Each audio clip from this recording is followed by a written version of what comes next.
Good evening, everyone. Again, a last minute for those of you who've come in, please check your phones.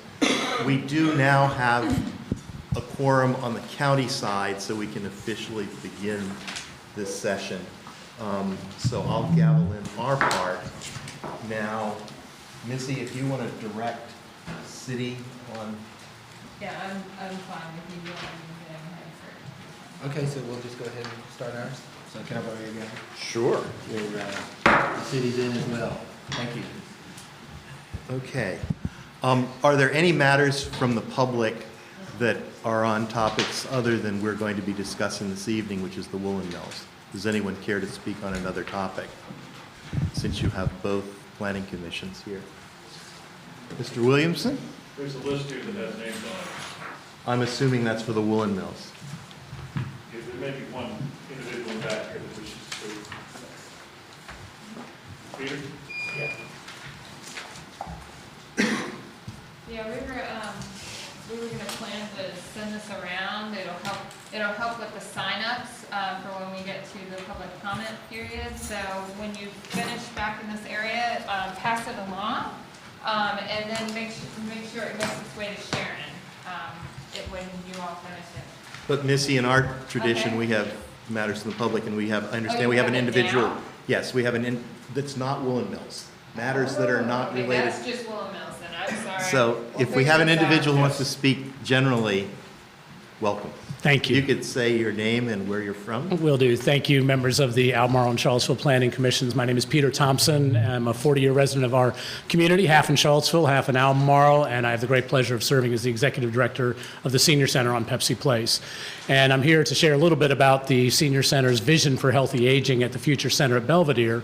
To our knowledge, we will not have to come before the city or county planning commissions for any zoning. We have by right to build our future center at the center at Belvedere, but it came to our attention last week that at the PAC Tech meeting, there was some conversation about the center at Belvedere and our recent request in front of the city and county for $2 million capital investments for our future center.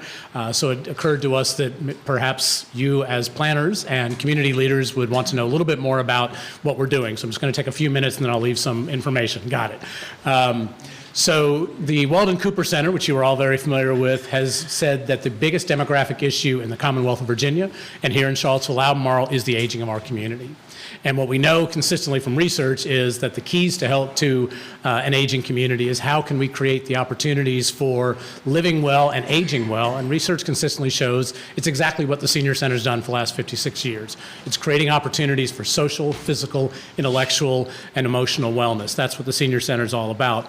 But with a doubling of the senior population that we are in the midst of between the year 2000 and 2025, our Senior Center on Pepsi Place, where we've been for a generation, is bursting at the seams. So our community needs a radically different and really significantly larger senior center to be able to invest in that. And as we see it, the city and county, not just as public government, but all of us as individual citizens, have a pretty basic choice. As the community ages, we can invest in what we know is keys to helping seniors stay well to begin with, which is kind of what we all want, I think, for ourselves and our family and friend and neighbors, or we're going to pay on the back end through more fire and rescue calls, social services, healthcare, and a whole lot more. So the new senior center that we'll be building in Belvedere, we bought the land and we are raising the funds to be able to build there, will give us the capacity, 3 times the capacity, to be able to meet this key demographic issue. We are historically have been entirely privately funded. In a time where there are great wants and needs in our community, both private and public, we believe that there are opportunities for more public-private partnerships. And unlike some of the comments that were made at last night's public hearing, this is not a public-private partnership that any private entities can benefit from. We're a nonprofit. We're not going to profit from this. But what we're looking for is we will raise 80% of our funds from private sources, and we're just looking for 10% each from the city and county. It's a great capital investment, just one time. We're not looking for ongoing operating funds. Most cities and counties consider senior centers a core service, just like fire, rescue, safety, and schools. Only 3 out of 12,000 senior centers in the country get no public funding. So 99.99% do. We're accessible to Cat Route 11. We're in a walkable neighborhood in the neighborhood model. I will hand out some information for all of you. And if you have any additional questions, or if any group would like me to come and talk with any civic, public, faith, or neighborhood group, we'll be happy to come and talk with anybody to learn more about what the community wants out of our future vision. Thank you. Thank you very much. The major purpose of this joint work session is for our fellow city commissioners to be informed of the issues that we are all confronting in the woolen mills through ZMA 201-600-016. And Mr. Fritz from the county planning staff is going to give us a brief presentation on that. Then the format will be that we all commissioners, county and city, will be able to speak to Mr. Fritz. The developer is also here, and he might weigh in with answers to those questions. And then we're going to invite the public with 3 minutes each comment and questions. We won't answer the questions then. We'll collect this information, and then we'll bring it back to a discussion between the two sets of commissions. Mr. Fritz. Hi, yes, for those of you who don't know me, I'm Bill Fritz. I'm Chief of Special Projects with the County of Albemarle. When this application came in, Missy and I met, and along with some other city staff, and decided that a joint work session between the city and county planning commissions would be a good idea, given this property's proximity to the city and county boundary. What you can see here is the property outlined in purple. That's the existing parcel boundary. The orange are the existing structures. You can see the Ravenna River, Morris Creek, the gold line, and where you see the gold buildings, that's county. And then the white area to the north is the city. If I enlarge it, you see there's more city on the other side of Franklin. This particular map shows the location of the floodplain, and this is based on the last mapping done by the county. The applicant has prepared a detailed study. This study, the one done by the applicant, shows that the floodplain is actually lower than was previously calculated. However, the buildings, as you can see, are still within the floodplain, even the revised floodplain. The applicant proposes to construct flood proofing, essentially a flood wall. This activity will require a special use permit, and the information that is needed to review the application has not yet been received. All we have right now is the detailed study that doesn't modify, it more accurately calculates the level of the floodplain. And it was a major study, it goes all the way down to the county boundary. This map shows the location of steep slopes. Albemarle County has a steep slopes overlay district, and in that district we have two types of steep slopes. The first being preserved slopes, and these are these green colors, and unfortunately this projector is not doing a very good job of showing that, but it's the green colors, and you can see those here. And then we have managed slopes, which are those orange colors. In Albemarle County, the orange slopes, the managed slopes, they can be disturbed provided that design standards are met. The preserved slopes cannot be disturbed, and the applicant's proposal would include disturbance of the preserved slopes for parking and potentially for building addition or new construction. So there will need to be a rezoning request to amend those slopes to either remove them as steep slopes or to change the designation from preserved to managed. That application has not yet been filed. The comprehensive plan, this is the comprehensive plan map. This property was discussed at great detail during the adoption of the comprehensive plan. The layout and uses proposed are consistent with the information reviewed during the comprehensive plan amendment. The property is shown for community mixed use and parks and green systems. So the parks and green systems is the green color, and the community mixed use is the other color on this property, sort of brownish. The applicant is proposing 100 units within the area of the community mixed use. That density works out to approximately 22 units per acre based on the area of this property that is designated for community mixed use. That density, again, is about 22 units per acre, and that's within the permitted 34 units per acre. Based on all the work, the applicant is also working with the county to provide trails and access to the south side of Morris Creek, and that's shown in the comprehensive plan also. Based on our very initial review, it appears to be consistent with content within the comprehensive plan. Quick breakdown of the uses. There's about 77,000 square feet of residential, and that would be the 100 units. And I'm going to show you a map where this is in a minute. About 77,000 square feet of residential, 15,000 square feet of restaurant. We'll talk about that a little bit more too. The applicant's also proposing live work. We've asked for more information about that, but it would be about 9,000 square feet of residential and about 9,000 square feet of non-residential. There is about 7,000 square feet of just non-residential use, could be commercial office. And the applicant was also showing a 40,000 square foot new building, which could be used for a variety of uses, including potentially light industrial or commercial activities. That would be a 2-story building, 20,000 square foot footprint. So just to break down for you here what's going on. This is the existing large building that's down there, the 4-story structure. This is incorporated into it with the loading docks. You can see Market Street here. You'll hear us referring to these as the sawtooth buildings because the roof style is a sawtooth roof style, very interesting industrial feature. These buildings are all connected together. The residential is in this building, the restaurant is in here, the live work is in here, and there's some commercial in there. This is the new building that's proposed. New parking with access going up to Broadway.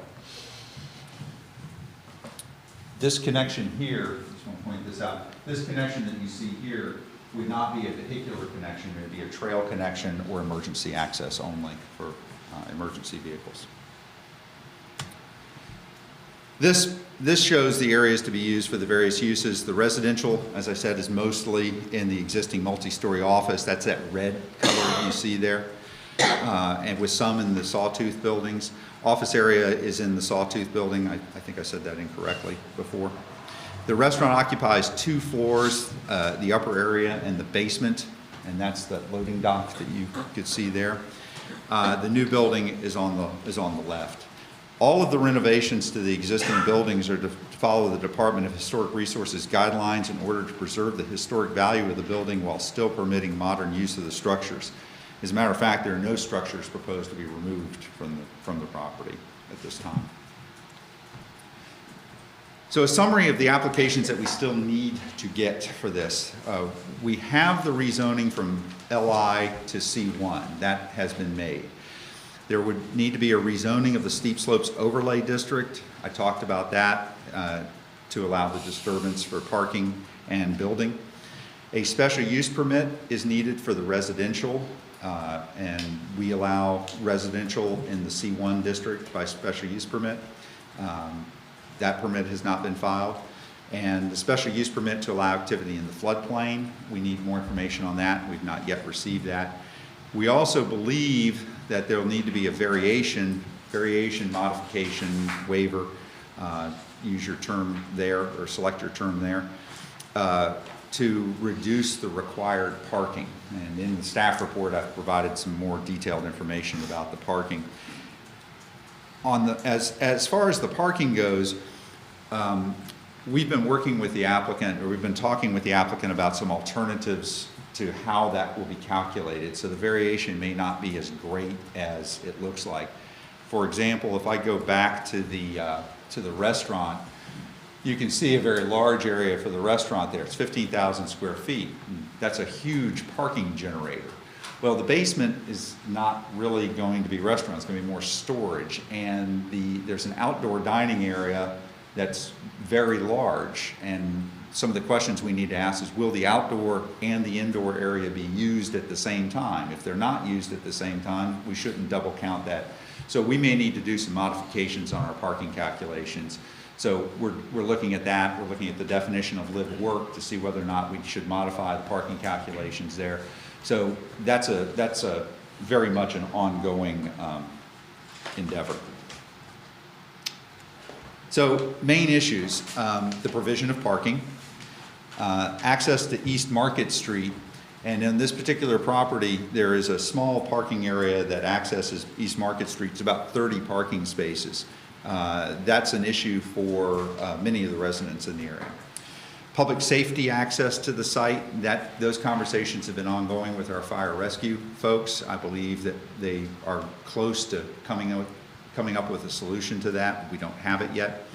A traffic study. We've done a scoping, we've prepared the scoping document, the applicants prepared the scoping document after a meeting with city transportation and the Virginia Department of Transportation to determine the scope of the transportation, of the traffic impact study. So that work is now ongoing to actually do the study. So we've just scoped it out. The accuracy of the floodplain information has been raised as an issue. Maintaining the historic value of the site has been raised as an issue. The applicant is going to preserve it and utilize the Department of Historic Resources standards. Trail access, and that's sort of a broad thing there. It's both the Ravenna Trail, sort of off-road trails, as well as access to the property by use of other means, the roads basically. And just general changes in character of the district due to new residents has also been raised as an issue. So that's a quick summary of where we are. So mostly what it is we have received an application, we've started the review, we've identified the things that need to be studied, but we don't have the answers for you yet on this is how we're going to solve these types of things. We know they're there and we're working on them. So I'd be happy to try to answer any questions that you might have at this time.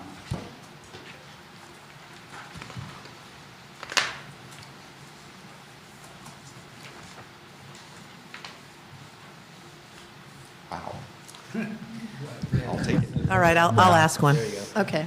So we talked about the need to change the preserved slopes to managed slopes in order to allow development to occur on them. Yes. And I guess that's always a tricky one because I wonder sort of what would be the rationale to declare something as something else. Is it that perhaps they were man-altered slopes and therefore were not supposed to be So we've had natural, or? So we've had some preliminary conversations with the applicant, and there may be some instances here where they are. Let me rephrase it. Some of these preserved slopes certainly are manufactured slopes, but the question there is that's just one of the criteria for determining whether or not slopes should be managed or preserved. The other is, have they taken on natural characteristics? Are they part of a larger system? Right. Are they associated with water features? And so we would want to look at that. So in short, what we'd be doing is going back and looking at a more detailed study of these slopes to determine whether or not they should be preserved or managed using the very specific criteria that the ordinance has. Okay, thank you. I had a question about the wall, the retaining wall for the floodplain. Is there any evidence from other projects like this of how effective the walls are? We've not done that information yet, but buildings, there is good information. There are places that I personally know of where they've used flood walls like this incorporated into buildings that have been successful. The City of Richmond has done it. City of South Boston has done it also. To protect older historic buildings. In South Boston, they were taking some tobacco warehouses and they flood-proofed them. So it can be done, but we don't know the details of how it's going to be done in this particular case, so I can't answer that question. It's an issue for us to be worried about. Are there specs for the wall construction similar to a 100-year flood or? Oh, yeah. So what will need to be done is the applicant will need to give us information based on the new FEMA floodplain map. So we'll need to know very detailed where that floodplain level is, and then the actual design of the flood wall. We also know that there probably are pipes that have run from the building to drain to the to Morse Creek, and those will have to be identified and how they're going to be flood proof so that water, when it rises, doesn't come back into the building that way. So yes, we know of these things. The applicant is aware of these things, and a flood wall can be built, but we don't know the details yet. Okay, thank you. But as a follow-up to that, most of the commissioners haven't had a chance to see what Mr. Roy presented in the Woolen Mills meeting last week. Right. About how that fill-in would go. Yeah, I believe that when he gets up, he's got some things that actually show some artist drawings that show how it would be sealed in, how you could seal the existing building. As opposed to building a higher retaining wall. So I think you'll be interested Oh. in Yeah, seeing. it's not a flood wall like Scottsville, it's actually incorporated into the building. Got it. Yeah, yeah, so, sorry, I didn't make that clear. And that's what's been done down in Richmond and in South Boston, that I'm personally aware of. The Market Street, East Market Street, where it enters the site, how would that be used? Is that going to stay open as an entry into the Yes, site? the applicant is proposing to leave that open to access that smaller parking area. It's about roughly 30 spaces, I don't remember the exact number, and depending on how you striped it, it could be a couple more or a couple fewer. The applicant, at the community meeting that we held in the Willow Mills neighborhood, heard that and is aware of that concern, and we've had some preliminary conversations about some things that can be done. The property is just so critically underparked that eliminating that parking is probably not really possible and being able to meet any standards. So what he's looking at is trying to find a way to minimize the impacts, and the neighbors made some pretty good suggestions there, and we're trying to figure out how to answer that. With this proximity to the restaurant, I was wondering if that was going to be just parking for the restaurant. Well, one of the things that actually was talked about, and the applicant can talk about this a little more, was actually not having that be parking for the restaurant, but actually having that be parking for residents and businesses that are down there. And so it would be designated parking. And one of the reasons that could be done is the neighborhoods were saying that people who are more accustomed to driving there and are committed to the community will know the hazards versus someone who's going to the restaurant for the first time, having a couple drinks, and then leaving. So bring those people in through Broadway, and then you can actually because of the nature of the building, you can actually bring them in through the building and then down to the restaurant. That's one of the things that's been talked about, it hasn't been committed to yet, but there's an example of one of the things that's been discussed. Thank you. Mm-hmm. Question? I was also going to ask you about traffic study. Obviously, for those of us on the city side of the line, that's a big issue. Yeah, all the Whether- impacts are in the city, we're aware of that. It goes all the way out to Carlton and Meade and the intersection of Market and Carlton. You know, that's how far out, the study goes pretty far out to try to determine what those impacts are at the various intersections. So can you enlighten us a little about any non-vehicular aspects of this project that might be related to city initiatives to increase alternate modes of transportation, walking, biking, transit? One of the things that the applicant, we've talked to the applicant about is what can we do to incentivize non-resident or non-car access to the property to help drive down that parking demand.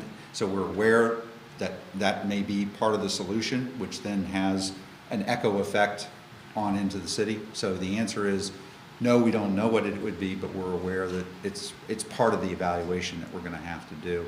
I do know that both city and county parks and recreation people and trails people have been talking about this and talking to each other. They've met with the applicant, so we're trying to figure out some solutions, but I have no answers for you right now. Thank you. Well, thank you so much for acknowledging that the city will feel these impacts greatly, and I guess I'm asking you, we're putting our trust in you to be our advocate as though we were actually part of the governing body that is making the decisions on this. Well, I appreciate that, and maybe I should at this time go ahead and tell you, Missy and I have we talked literally 2 days after the application came in and decided that this meeting would be a good idea. So we've already committed to doing that.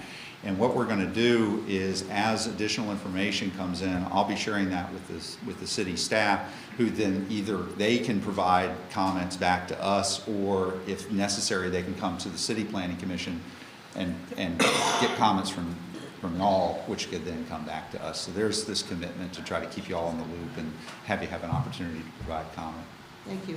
We appreciate that. I really wanted to get it into the public record that, that you're actually more than our advocate or our partner, that we're kind of dealing with this as one. I hope that's my biggest hope, that we are one community. We went through our comprehensive planning together, and we're having this meeting, and I hope that the county will always act in the best interest of the citizens who will be most affected by I this. hope we do too. Thank you. Yes. At the community meeting, was there any discussion with representatives from the church about sharing their parking spots? No, there actually was no conversation about that. I don't know how that would work. Part of, it's just, coming down Market Street is just tough. I mean, you know the road, it's narrow, it's just tough. And mixing bicycles and pedestrians and cars, it's gonna be it's an interesting dynamic, and it's gonna be tough to Well, address. it's a little bit of a long walk from that church to the restaurant, but Right. if there were some arrangement made that it could produce revenue for the church, We're by open time to that sharing. conversation. Yep, Okay. we're open to those kinds of creative solutions. The county does have a shared parking policy, and that could potentially be part of it. And we now have enabled valet parking, so that might be something too. Yep. yeah. Are there other questions for Mr. Fritz Yeah. before Mr. Roy comes? Just one question, comment. Yeah, along those lines, I was looking at Broadway more as a possibility for either on-street parking or utilizing some of those larger lots for off-site parking. Has that been looked at all? We have talked about a little bit, about whether or not Broadway could be, any of the parking spaces on Broadway, because most of those are businesses that are going to be closed in the evening, so they're going to have surplus parking. And there is more opportunity for pedestrian access down Broadway. There's no sidewalk, but I believe that, I have to go back, I don't have the numbers on my mind right now, but I believe Broadway is actually wide enough for on-street parking both sides. I think it was designed that way. But I'm doing that all from memory. It may only be one side. But yes, that's another possible parking solution.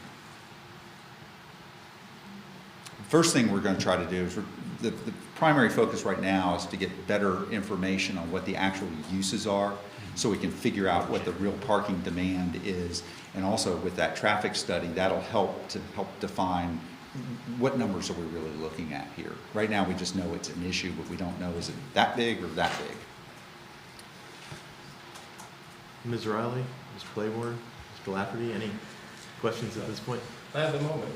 Okay. I have one more that came up in the meeting in the Woolen Mills, and that was a statement about children and school and some sort of collaboration between the city and the county historically for that sort of landlocked group of children. And you brought up fire safety. Do we have agreements that allow the city, for instance, to service those in return for XYZ? Yeah, and then the fire marshal is actually the one that's been working on this. So we've had him down about whether, what city assets, what county assets, how do we protect this building and the residents and occupants of the building. So we've done that.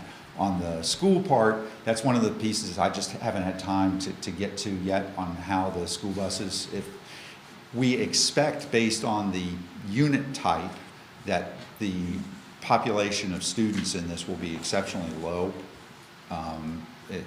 because it's single bedroom. So that type of occupancy has a very low student population.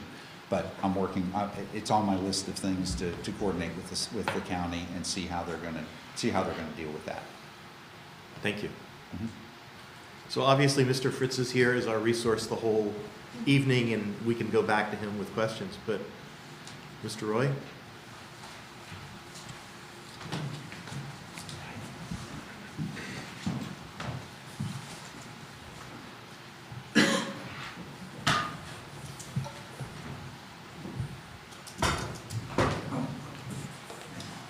Get to your stuff. Didn't even think about that. And I moved it. BW then. There you go.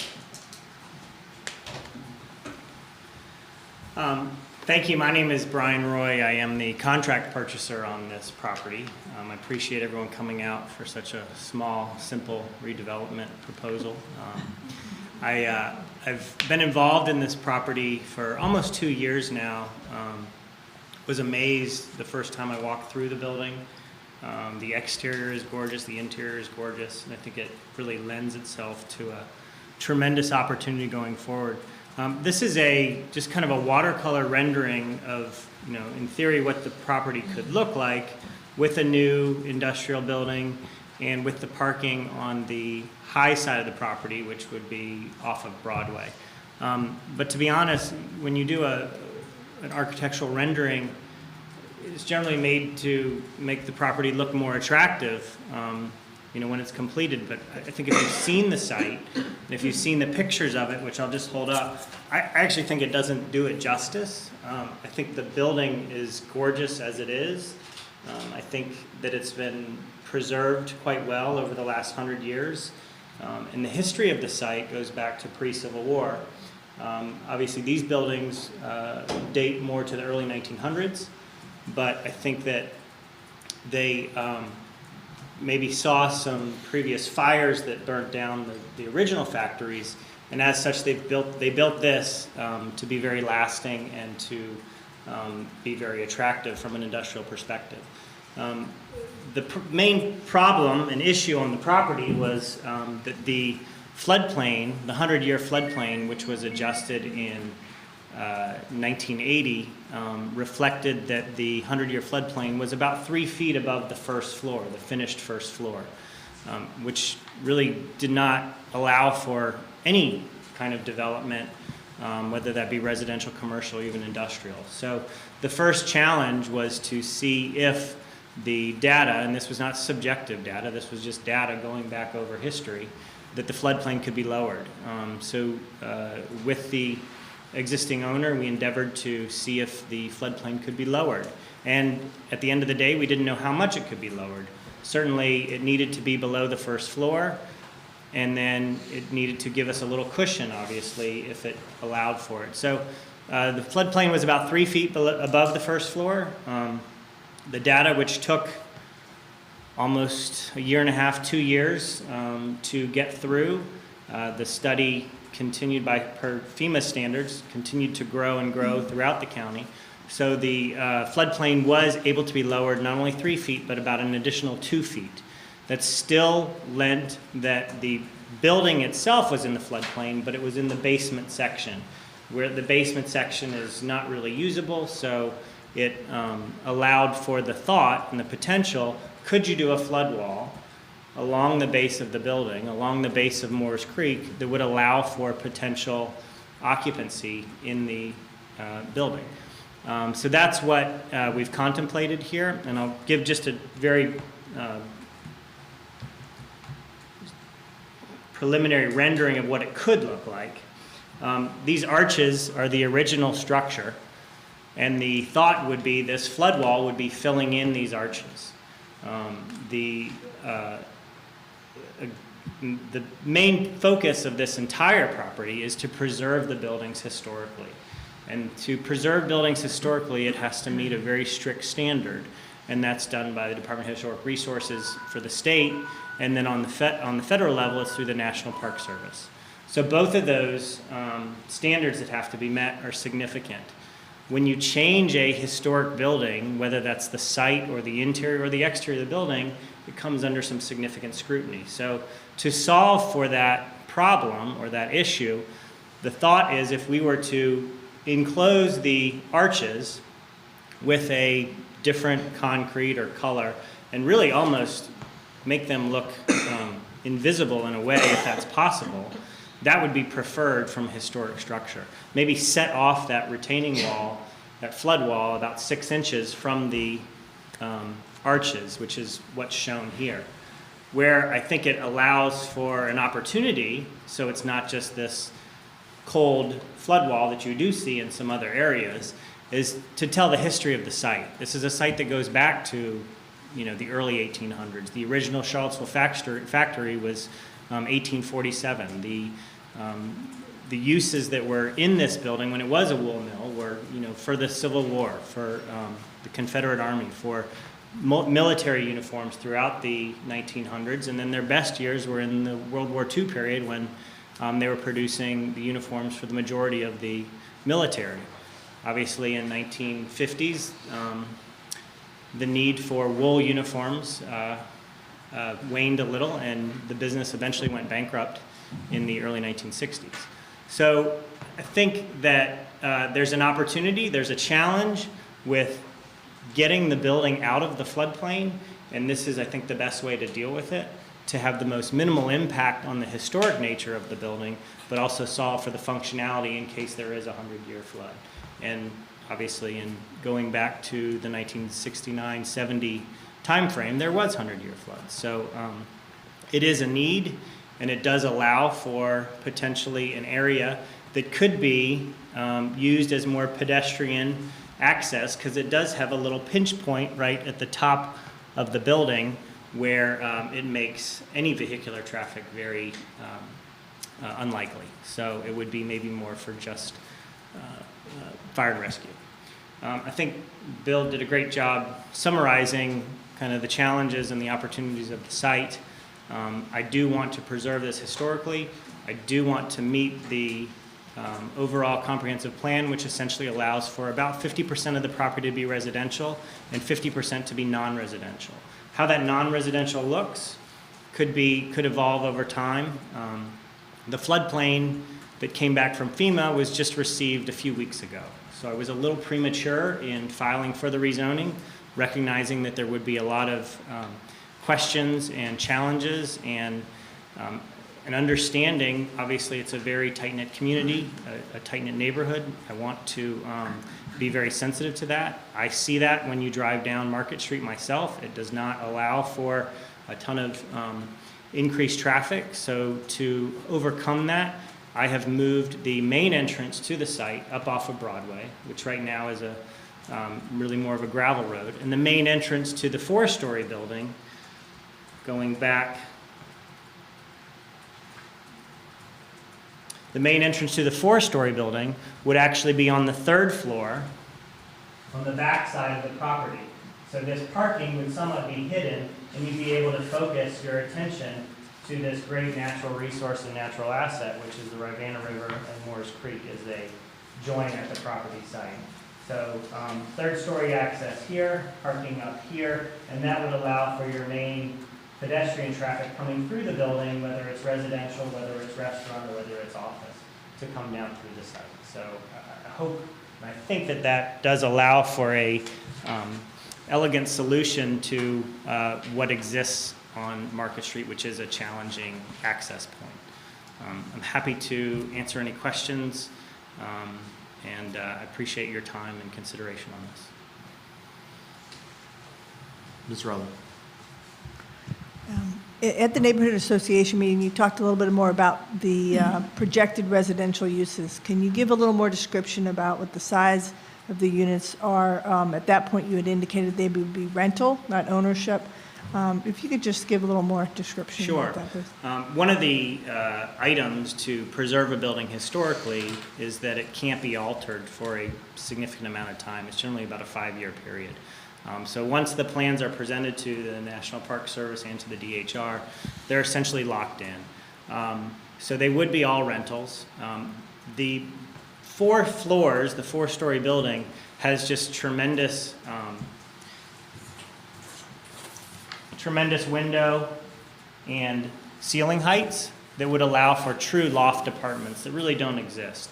On the 1st through the 3rd floor, the ceiling height is about 14 feet, and on the 4th floor, it's about 19 feet. So that needs to, I think you want to play up and take advantage of those natural characteristics.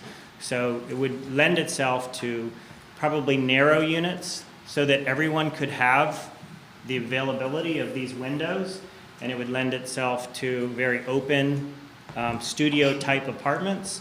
Certainly the demographic I think that would be most attracted to this area would be younger professionals that want that natural setting, that want to live in this historic building that has these really unique characteristics.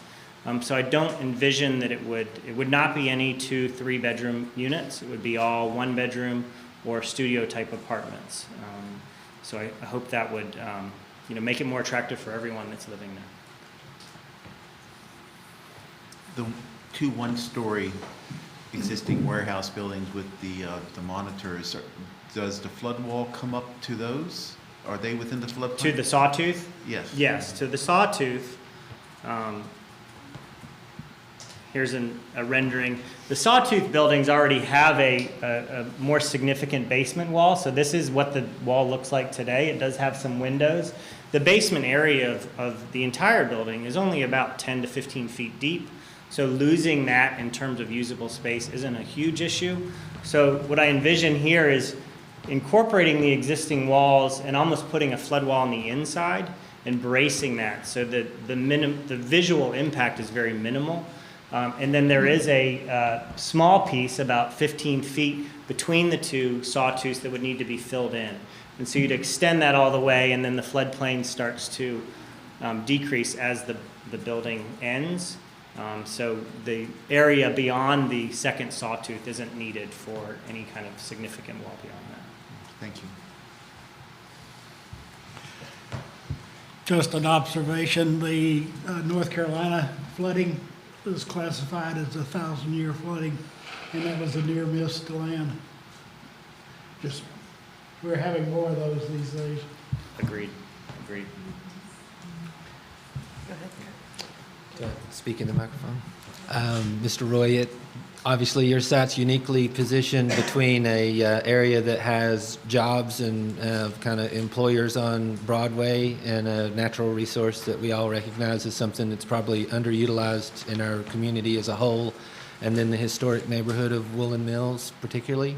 Do you see your site as a link between those three relatively distinct areas, or a destination beyond those areas? Yeah, I think it obviously I want to be sensitive to the neighborhood. I think I would prefer a higher percentage of residential in these buildings to take advantage of the character. I do think, the neighbor, obviously on Broadway, are more industrial type buildings, and then you have the service authority. So allowing for another building to serve as somewhat of a buffer and to allow for true transition. So if this is primarily more residential, you get into a little bit more commercial and office space in here, and then this would truly be a commercial business generator, that would truly kind of fit from that point to going up towards Broadway where other businesses would be involved. So it could be certainly a destination. I think the idea is that it would be a nice place to have live, work, and that access to the river, and again, turning it from the backyard to becoming more of the focus of the entire site. I didn't look at the particulars of the zoning, but is the limit on the number of units a question of the underlying zoning or the comprehensive plan? The comprehensive plan allows for specifically 55% of the property to be residential and the balance to be non-residential. That could be office, it could be restaurant, it could be light industrial. But that's the broad brushstrokes of how the comprehensive. Mr. Fritz, maybe you need to weigh in on this. I think your question is as to density. Yes. And I have taken the position that the comprehensive plan says it can be used for residential, and it says 34 units per acre is the number. I've taken not the entire 10.8 acres of the property, but only that portion of the property that's shown as community service, and divided the 100 units by that. And it works out to 24, 22, I can't remember the exact number, but it works out to conservatively 24, 22, which is well below that 34. So they're below the threshold. And if for the entire property, it's about a little under 10 units per acre, but that's not how I calculated it. Mm-hmm. Does that make sense? It does. Yeah. I guess I'm just curious about the relation or the comparison between the job density for the proposed renovation and new building with Broadway, what the job density would be in comparison to each other. Would it be more jobs on this site than on Broadway, or less, if that's even able to calculate? I think a lot of that depends on who the ultimate business is that goes in here. I mean, I think what would be attractive from a light industrial perspective, and obviously being more sensitive to the area, would be something like a brewery, a production center, which wouldn't, it meets the light industrial code, but, people wouldn't view that necessarily as an industrial type user. So something like that will be dependent. I don't know how many jobs it would create, but it's a big enough building that it could allow for certainly substantial. One of the other things that's difficult for us right now, for us to be able to answer that question, is also we're trying to factor in the live work, because is that a job or is that a residence? It's little column A, little column B. And just how do we express that? We don't quite know how to do that yet. I think the sentiment behind the live work is very interesting, because it basically the idea is that the people who live there would work there. And so there's relatively little commuting for either the resident or the worker. And I'm trying to get a sense of how many people would be living here and driving away to jobs versus how many jobs are here and people are driving into those jobs to. Off the top of my head, I don't know how many live work units you have. Roughly about 20. Okay. What is a live work unit, please? The thought in these sawtooth buildings, because of the roof structure, which your ceiling height is roughly about 25 feet. There's nothing encumbering it. And there's a lot of open windows on that site. So the thought would be that you could put in a second-story loft, which would be over part of the structure, so that you could have a separate workspace versus a separate living space. The demographics and the target would be artists, architects, individuals that maybe work out of their home, that love the idea of being in this area and think it would be a very different kind of studio-type atmosphere. And so I think that was the thought. It would also allow that transition period from strictly the residential to a more commercial, again, to meet that zoning requirement of kind of that 50-50 split. Okay, thank you. You mentioned DHR guidelines. Is this going to be a tax credit project? Yes. With the state and federal? Absolutely. I mean, I think you want to preserve the building the way they look, but obviously preserving can be more expensive than building new. And how important is that to the economic viability of the project? It is extremely important. Good. And have you met with the HR staff to get some guidance and feedback on your flood wall suggestions? And preliminarily and verbally, they have agreed that I think going through that process, you get kind of one big ask to modify, whether that's an internal or an external modification. This would be the big ask to solve for the floodplain. So I think that DHR has weighed in, and I do have the Part 1 application in with DHR. So that's the first major step that would be resolved. And I think on this site, there's a lot of I don't want to say differing opinions, but to preserve the building historically with DHR, it can be at odds maybe with the ideal fire and rescue access. It can be at odds with where you put the parking. So trying to get everyone somewhat in the same room and on the same page, DHR I think is most important in terms of the internal structure, and then trying to balance it with meeting all the needs is what I'm trying to solve for now. I'd like to ask a follow-on question to what Commissioner Riley was asking earlier. So you said that, if I understood you correctly, that to get your historic, to maintain the historic designation and get the tax credits, you had to do one-bedroom units. You could not have, say, a two-bedroom unit in there. Because that didn't make sense to me. No, the tax credits don't speak to anything You in said- terms of yeah. size. The tax credits speak to disturbing kind of the existing structure. That I think That's always been my understanding, so I guess I'm confused because you started to say earlier, you said I have these one bedrooms and then I can't change it. That was a nice dog. It's okay. I don't need anything projected for my question. although the dog was cute. You said that you had to stay with what you had, and you wanted to do the one bedrooms. I'm just trying to get a sense of what I'm thinking about, right? So why I'm asking this question, you're saying you want one bedroom units only. That's your design. That's great, I guess. And I wish I was 22 again, and I could go live there and have a great time and kayak and everything.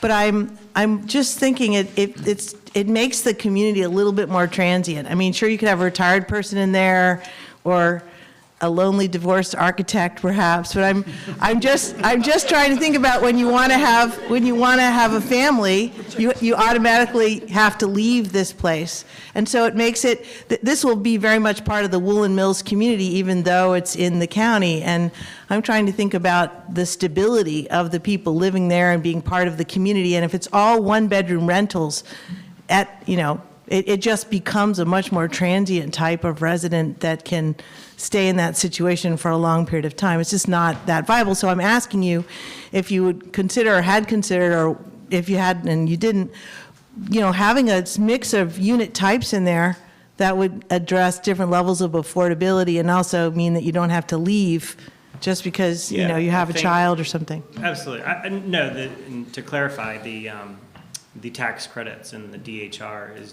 they do not get into units or density or type.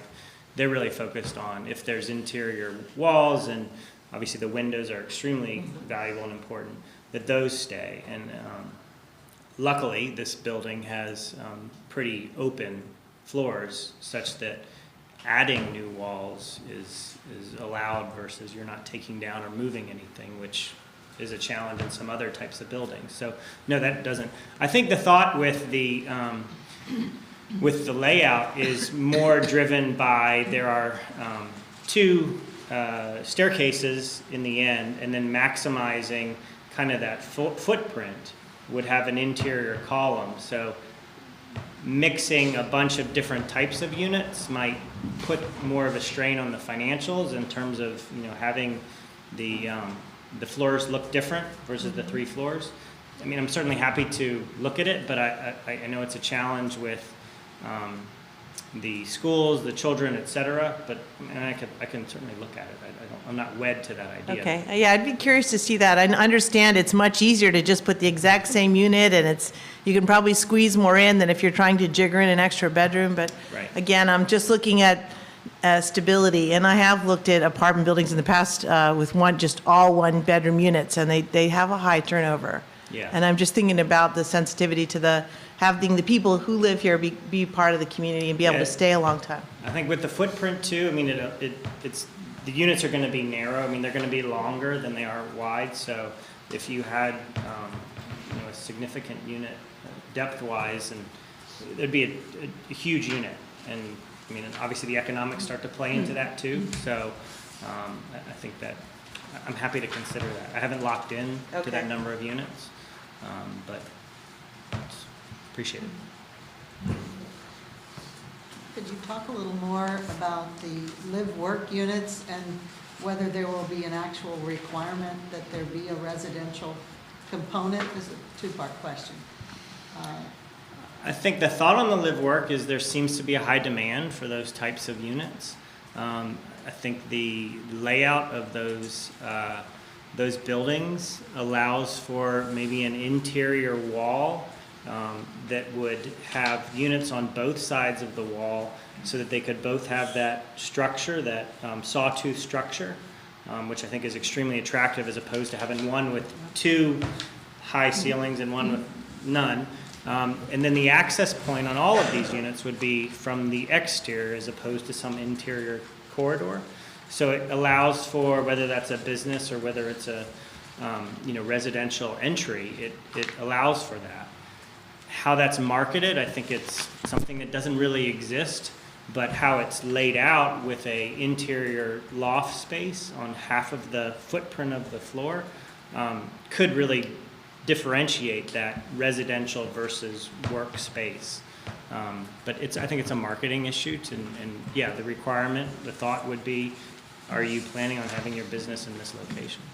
Yeah, I'm just asking about the possibility that it could flip to entirely commercial use. would there be any safeguard, or is that okay in your program if that? I think in the program, in terms of like a zoning, if it flipped to entirely commercial, that would probably be allowed. If they all flipped to entirely residential, that would not be. I was thinking with this kind of zoning, it wouldn't be subject to the usual home occupation Right. regulations. No. No, I think when I originally started talking to the county a year and a half, 2 years ago, the thought and the hope and the pressure from the county was this would be a primarily industrial site with very little residential. I had wanted a more residential site with very little other uses. And so the combination and where it was resolved that the Board of Supervisors agreed to approve was a kind of 50-50 split, with allowing for some flexibility, recognizing that the main goal for, I think, everyone is to preserve it historically. For our clarity, is the concern there that the number of residential units be maintained at a higher number, or is it okay if those go away? He's correct in that the way the comprehensive plan is written, it's really a cap on no more than X. It talks about there being a mix, but it doesn't really establish a floor for what that mix would be. So if they were to lose 20 units, I think that probably would still be consistent with the comprehensive plan mixed use component. So is the concern to keep it at a higher number of residential? Or does it matter if those 20 units would be converted over to purely commercial? So I guess my question is, if it's rezoned, could the Sawtooth buildings become a single use, either residential or some sort of industrial, commercial? They probably could not become residential simply because it's getting really too close. It's getting really too close to that maximum 55% to the ceiling of how much of it can be used as residential. So they'd be more likely to flip industrial, commercial? It could. Could It they could, be, unless it were could they proffered. be retail? Yes, it could, because the C1 district does allow, although the way that the proffers have been submitted to date, take care of this. The way the proffers have been submitted to date is that wouldn't really be the case, but it would allow for commercial, the full range of commercial right now, because the range of commercial that our ordinance permits in that district is it's equivalent to our central business district. So it allows commercial, office, retail. Would a hotel, would overnight lodging be allowed? That's transit? actually by special use agreement. So this rezoning wouldn't take care of that? This How- district how would many not get- allow it to be used as a hotel. Interesting, thank you. Ms. Spade. Do you have any sense of the vacancy rate at McGuffey Studios? If there's greater demand than space there, or are they underutilized? Because I see it as being the same type of Right. occupant that might be interested in this space. My sense, and this is maybe not totally current, but my sense is they are in high demand. Anytime there is a studio that turns over, it becomes occupied very quickly. So I think that is definitely an attractive potential audience for those types of units. And then another question, will the trail connect down to Riverview Park? Yeah, so the trail dead ends at the entrance to the property off of Market Street. And I think a lot of people, when they come off the Rivanna Trail, they aren't sure which direction to go because they're trespassing if they go this way, and then they're walking up Market Street Right. kind of aimlessly. So the thought would be that it would allow for a connection through the site. What I've put on here, which is a little bit harder to see, is a possible pedestrian bridge going across Moores Creek, which would connect the trail on the other side, on the Service Authority side. The Service Authority has actual trails on both sides of Moores Creek, and then their fences are on the outside of that, so you can walk down. So there would be trail connection. I think that's a really attractive point for a lot of people that do use the trails. The other piece that I think personally think is very attractive is if you can get on the other side of Moore's Creek here and look back at where this retaining wall is, that's actually the original, yeah.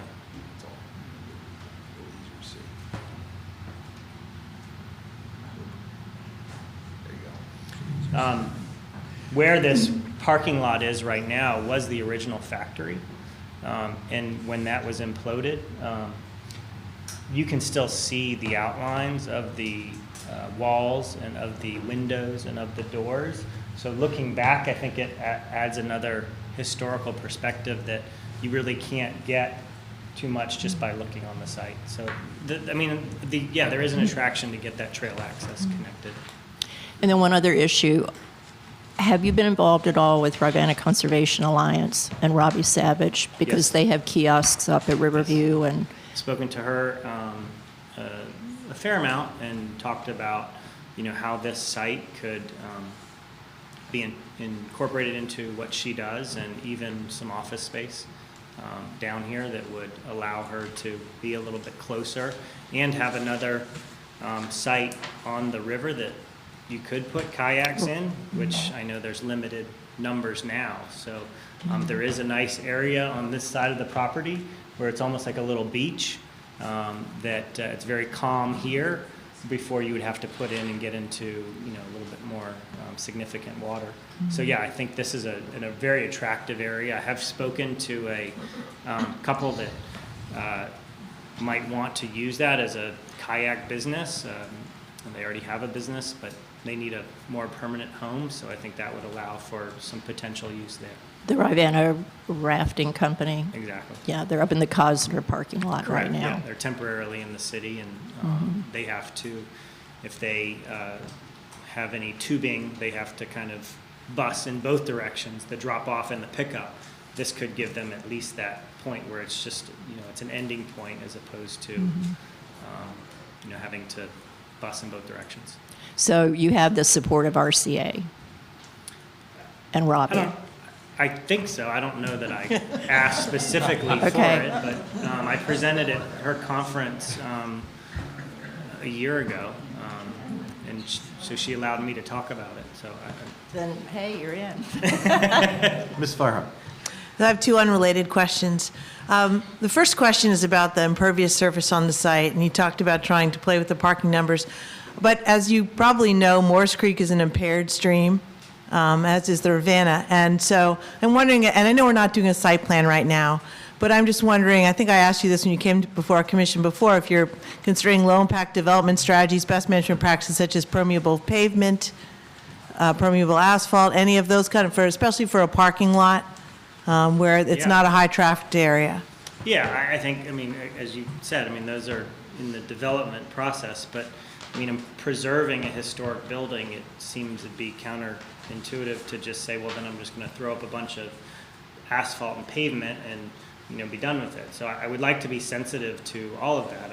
I think that there's some opportunities for some more natural energy avenues, and certainly I want to play up the Morris Creek. I want to, take advantage of the Rivanna. So, yeah, preserving that and making it a nice, attractive viewpoint is the desire. So, yeah, absolutely. Yeah, there's a lot that can be done, even putting cisterns under parking lots. You capture the water, then you pump it up to water your landscaping. Right. So you could have a lush green place even when we're having a drought.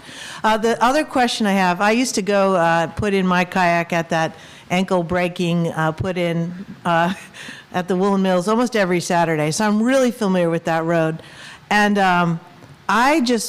I wonder if, I understand we have to have multiple exits for fire safety and all of that, but I'm wondering, is there some way to take the Market Street entrance and make it, like, please only use this in emergencies, or pedestrians use this? I would hate people to, any more traffic on that street. I know the volume is not great, but the street is so awfully narrow that any additional traffic is cause for concerns as far as it's just so tight.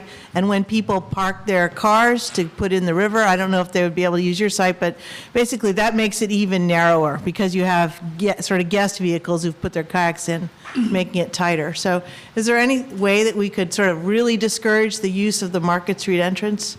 I understand it's not the main one, but, Well, I think the challenge there is, I mean, the site is limited. The site, you know, not only in size, but the way that the buildings are laid out, and your only area for parking, you know, significant parking is on the high side. I am, as Bill has already pointed out, I'm already woefully underneath what the requirements are from the county. I think I can narrow that gap by some clarifications in terms of, you know, what the uses are, and, you know, is the basement really a use that should count against the parking? Certainly I'd argue no. So I think we can narrow the gap, and I think if this was a city property, I can meet the requirements. But if you're telling me I have to take away 30 spots, well, then the property gets. I'm more focusing on the traffic coming in right now. I said, so my second question was unrelated. I'm just thinking about that entrance down there.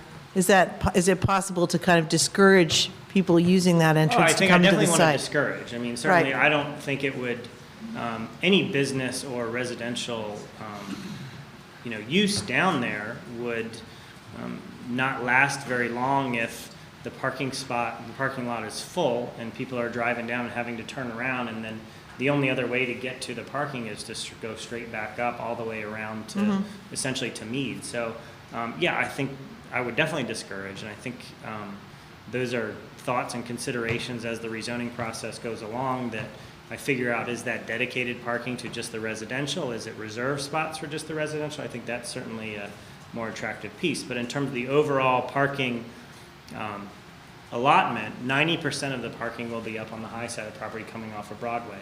And So you think it's less likely people would want to come in the other way because it's more of a pain to wind all around to get? I would think Okay. maybe there is an education process initially, but the chance that maybe those spots are filled, or if they're reserved, they're going to come down I mean, the hope would be they come down Broadway and access the site from there. Okay, thanks. So I think, oh, go ahead. Do you know where the closest bus stop is? Off the top of my head, no, I don't. I I'm think sure we'll hear there's- from the public on that one. Yeah. When they, I somebody know should there's answer that. one up further down off of Broadway, up to Carlton. I don't know the exact location of it. Okay. It would seem to be nice to be able to integrate some kind of mass transit to this area as well. Totally agree, and that would Yeah. certainly help things. You know, on the parking issue, which I think is certainly one of the biggest issues, is it's going to require some creativity. I mean, obviously, the thought would be there would be access to zip cars, there would be, you know, plenty of bike racks to make it attractive for individuals that don't have cars, and certainly maybe there's an even further incentive, say with rental rates, that you get a more attractive rental rate if you don't have a vehicle. So I think it's going to, I mean, the site is a challenge, and it's going to require some creativity. So I don't think I have it totally figured out yet, but that's obviously why we're in these types of meetings. Mr. Lafferty. What is the appendage coming out of the third floor of the main building? The main access point to the building? It's on the third floor and it seems to come out and stop. Yeah, it used to be a Quonset hut. And actually the foundation that the Quonset hut was on, it's just a concrete foundation, that's actually deemed as a historic structure.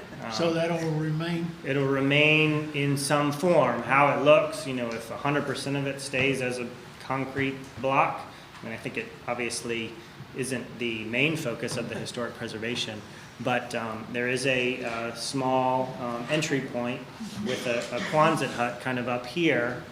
So this is a structure. It's in poor shape, but it's a brick structure. And there's a Quonset hut, which used to be there, was right in that location. So that would be the primary entrance to the entire building. Would be off the third floor, and then the thought would be you'd come into a central elevator corridor that would allow for further movement amongst the site. No, you're talking I about was the one thinking on the other side, Yeah, the other right? side.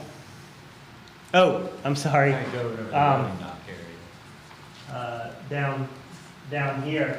Yeah. It's an old bridge to nowhere. It was a connection point to the original factory, one of the factory buildings, and was not used. It is historic, so it will remain. What use it will have, I don't pretend to know. Quite frankly, I think zero use. It's somewhat of a safety hazard, but again, keeping with the historic nature, it's going to have to stay. Thank you. Ms. Palmer? No. Just a couple quick questions. I think the closest bus stop is probably Riverside and Chesapeake. That's where it is, by Riverview Park. Can you speak into the mic, Oh, yeah. Bill? I was to say that. I think the closest bus stop is probably Riverside and Chesapeake Street over by Riverview Park. Okay. I had a question, just, is it your preference to kind of do this all at once, or is there a phasing plan in your mind? Generally, with a historic renovation, it's kind of all or none. So it would, the existing buildings would definitely be done all at once. The new building could take place sooner or later. It isn't vital to the entire site. Okay. And then, I mean, it's probably obvious, but service for the restaurant or anything else would come off of Broadway? Is that? That's the thought. I mean, this is developing, but you know, this is certainly a primarily pedestrian access. But if it needed to be for service vehicles coming in from Broadway, we could allow for that. Because there's actually a set of doors here that, you know, if you parked up here, you could get directly into the restaurant. Any more commissioner I questions? wanted to follow up, and clarify, Mr. Roy, that it was stated that if you would be subject to a special use permit if you wanted some uses. I wonder if it's your intention to retain all by right uses, or are there any by right uses that you envision eliminating? In terms of the light industrial piece? Or really more the commercial?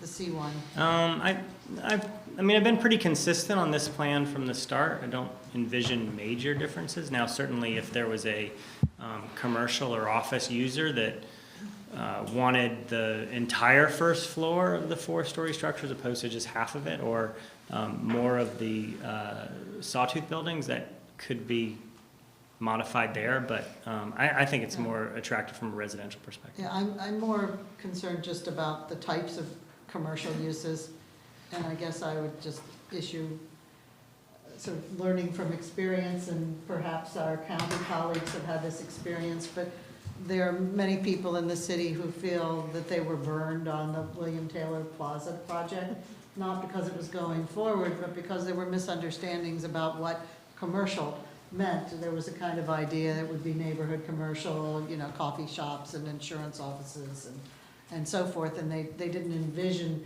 that it would be the full range of commercial uses. So I guess I would just like to ask you all, applicant, staff, commissioners, to take another look at your by right commercial matrix before making your final decisions. Yeah, and just a follow-up to that is you've mentioned a brewery as a, you know, likely business there, but what other businesses have you envisioned if that doesn't work out? I think the most attractive businesses from my perspective, and probably from the business perspective, is those that have a very young demographic, that want an open space, that like the nature of the building and the historic aspect of it, the high ceilings, the windows. Certainly, I mean, I think with the county, what they would desire is some of those entrepreneurial startup type companies that would allow for more open space, and then as they grow or modify, can keep it an open space. There are no interior walls, and especially in the Sawtooth buildings. So I think that would be more attractive to me. So I don't know what those businesses necessarily would look like, and continue to talk to the county's economic development department and be open to any of those businesses that are interested in coming to the county. I haven't really received a lot of inquiries from that respect, but I'm wide open in terms of making it attractive. But I would think the demographics of the residential piece and the commercial piece would probably look very similar, and maybe even some of the workers to the businesses would live in the site too. So. Are we ready for the public?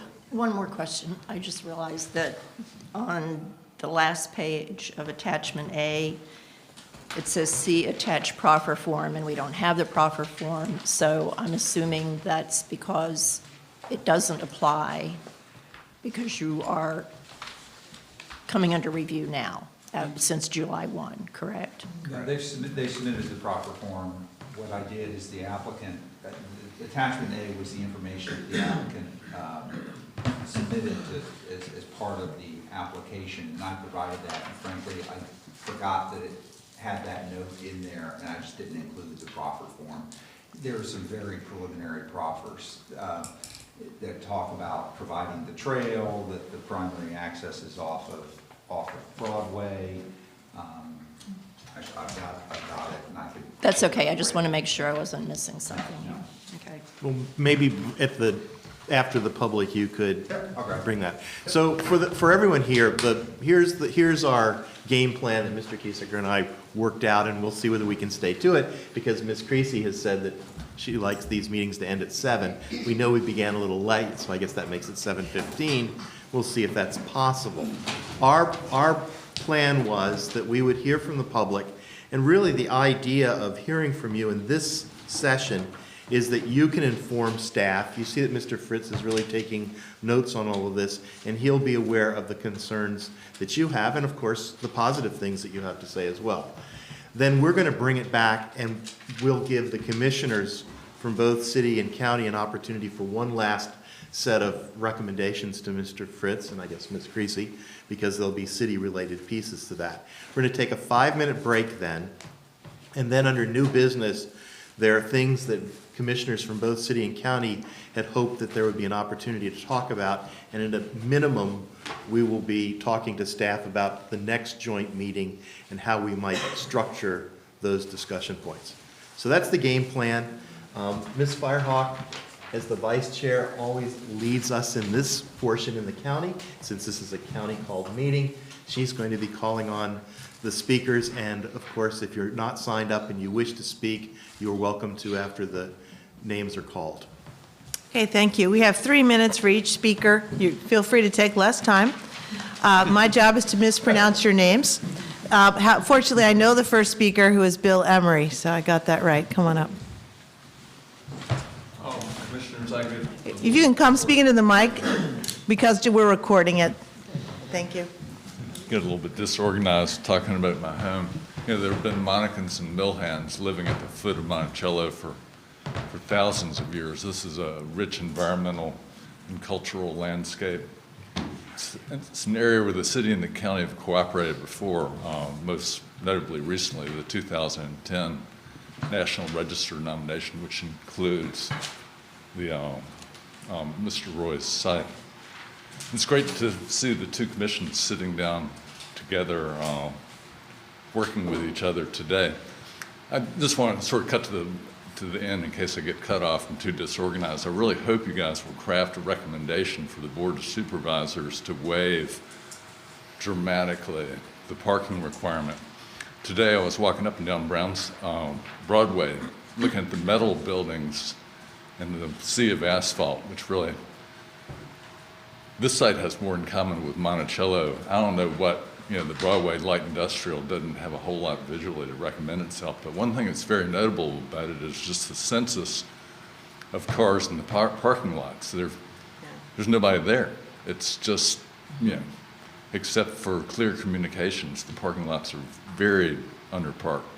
The Woolen Mills, when it was in operation, according to the Daily Progress, between 50 and 59, with an average of 350 employees, their parking is that lot at the end of Market Street. So, you know, I don't know. The question about the bus stop, the city first brought buses to Woolen Mills in 1951. During the reworking at CAT a couple years ago, they eliminated the end of Market Street. But, you know, hopefully that could be turned back around. You know, possibly Mr. Roy could rent a zip car and have some zip cars on site. You know, this is such a great cultural tourism, has such great cultural tourism potential. And I'm sorry to hear that overnight lodgings by special use, because, I mean, you know, in 1807, Jefferson's enslaved people built a path from this site basically up, I don't want to say to the house because the foundation doesn't like that. Let's say to the visitor center. It would be really great if, cultural tourists would come here and rewalk that path. I did have some other things. In addition to the cloth that was mentioned, they also make cloth for Tuskegee Institute, the 1893 World's Fair, the Columbia Exposition. And I think that's about it. Thank you. Thank you. The next speaker is Travis Pietella. I'm sorry. I'm Travis Pietella from the Southern Environmental Law Center. First off, I'm glad to see both planning commissions talking through this project early in the process. It's clearly a very important site for both localities. Like many people here tonight, we see this project as a great opportunity to preserve this historic property and also to reconnect it to the community for the first time in many years. This is true both in terms of opening up the site to greater use by the public and providing new physical connections to the Rivanna Trail. We also appreciate Brian Roy taking the time to meet with us to walk through this project when it was initially proposed a couple of years ago. One thing we want to be sure gets adequate discussion going forward is this project's relation to Morris Creek. This is one of our area's most impaired waterways, and it's impaired mainly due to urban runoff. This site is located right along the creek, and includes significant preserved critical slopes, as discussed earlier. This is a designation used by the county to identify those slopes that are particularly important to protect.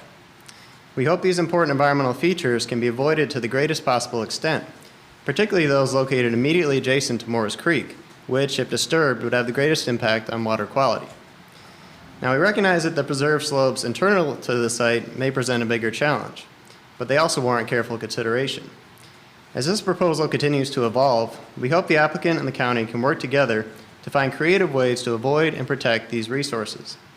Opportunities identified by staff to get the most out of limited parking space available on the site are a good start, and we're glad to hear the ideas mentioned tonight for off-site possibilities like shared parking, and also greater use of spots along Broadway.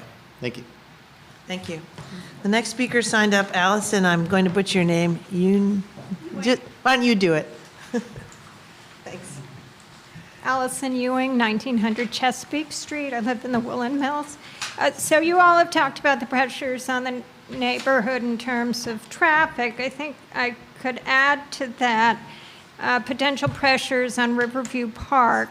I live right adjacent to the park, and the park is really at capacity in terms of parking and in terms of use. And so I think that, I support the project. I like the idea of the bridge, love the idea of connecting the pathway, but I think it has to be carefully considered in terms of any impacts that we're not really thinking through at the moment in terms of traffic and parking requirements and so forth, and pressures on Riverview Park. Another impact might be we now have a large voting block. A back of envelope looks like it's an increase in the population of the neighborhood by 10 to 15%. So that's a lot of people, and that could potentially change kind of the demographics of the neighborhood, and for people who've lived there a long time, that might be a concern. What's not been mentioned is Franklin Street and Hogwaller. Is there anybody here from that neighborhood? So that's a concern, and I'm sort of surprised that that's not being discussed in terms of traffic and impact on that neighborhood, because kids use the streets for, that is their park, is the street. So that's a concern. Because of the parking issue, it's clear that the site is at capacity, and I really question the new building, and from what I understood, the owner is being pushed to build that building for the light industrial use requirements by the city. And so I would ask you to reconsider whether that is really a use that you need to impose on the site, because I do not think that the site can handle the parking capacity required for that level of intensity of use. And, the fact that there are preserved slopes and that those are in question raises red flags for me as to whether this piece of land can support the level of intensity of development. And finally, I'd like to add that in terms of proffers, I think, if this development could look towards, softening, if you like, the impact on the neighborhood through, say, we're talking now with RWSA and the pumping station going away. What happens if the entrance to the park is a passive recreational area, and perhaps the developer could, help support that, or Franklin Street, Hogwaller, what happens there, sidewalks, something, some amenities that I think could help the community, have it be more of a collaborative experience rather than that we're taking all of the, we're having to accept the pressures without any real gain. Thank you. Thank you. The next person signed up to speak is Peter Thompson. Oh, he did it up front. Oh, sorry, okay. Fred Wolf? Going once, going twice? There's, Sorry. that's right. Hi, my name is Fred Wolf. I'm at 1911 East Market Street, which is the very last house on the left and a direct neighbor to this property. I'm an architect in town, and I've been on the BAR and Place Committee, so I appreciate the importance of the preservation aspect of this and the tax credit process that Brian's going through. And I want to stand up to just speak, maybe a little bit as a broken record, but to say in support of the project generally, I think it's fantastic. I want to encourage the county and the city, and as everyone works cooperatively, to look at ways to be creative about the parking requirements, because it seems to me that what's really important here is how we sustain and make this building and the site usable and functional in a modern way. And I think there's huge benefit to bringing the building into the community and making it animated and populating it and filling it with residents and people that help the neighborhood maintain its lively center. This is a critical part right down here at the end of East Market, part of the Mill Village with the mill worker housing and the old offices there, now the condos and all the other parts to it. And having more people and eyes on the street, it's as a commercial property that was largely low use. It's commonly, you'll see lots of people driving through, driving back there, disappearing. I think this could have a huge benefit in terms of the safety and activity that happens down here. So I want to support it strongly. Okay, thank you. Is there anyone else that wishes to speak who didn't sign up? Okay. Oh, okay, if you can come all the way around to the mic, I guess. It's all right. I have to go to a music lesson. Hi, my name is John Frazee, and I'm at 1404 East Market Street. I'm also the chair of the Woolen Mills Neighborhood Association. I'd like to first thank you very much for taking the time to come together and hear about this project. I am most impressed by this as being, one, an opportunity for the neighborhood to, in a sense, sort of reclaim its namesake. The Mill building has been something that everyone from my kids to other folks I know in the neighborhood is something they look at and say, my gosh, it's, what's the story with this thing? Why is it's just there the way it is? And so when we first heard from Brian Roy about his plans, we were very excited. I would say that I'm most excited about the collaborative nature with which he's taken this project to us to allow us to provide some input and some feedback. We've been very blunt with him about some of the things that concern us, and he's been very blunt about the commercial pressures he's under, some of which are imposed with, on him by rules that the county might have, and some of them are just the nature of having a real estate property in a location like this.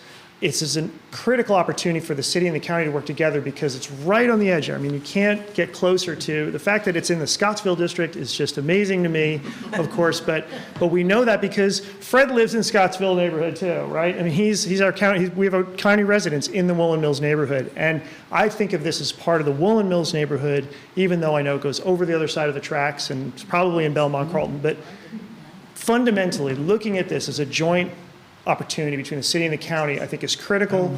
Understanding the pressures that Brian's under, understanding the pressures that we will be under as residents when this is here. I see it primarily as an opportunity for more members of the neighborhood, for there to be a greater access to some of the natural resources we have, an opportunity for commercial development in the neighborhood again, similar to what built the neighborhood back 150 years ago. So I would like you both to take that under consideration, especially when it comes to things like parking.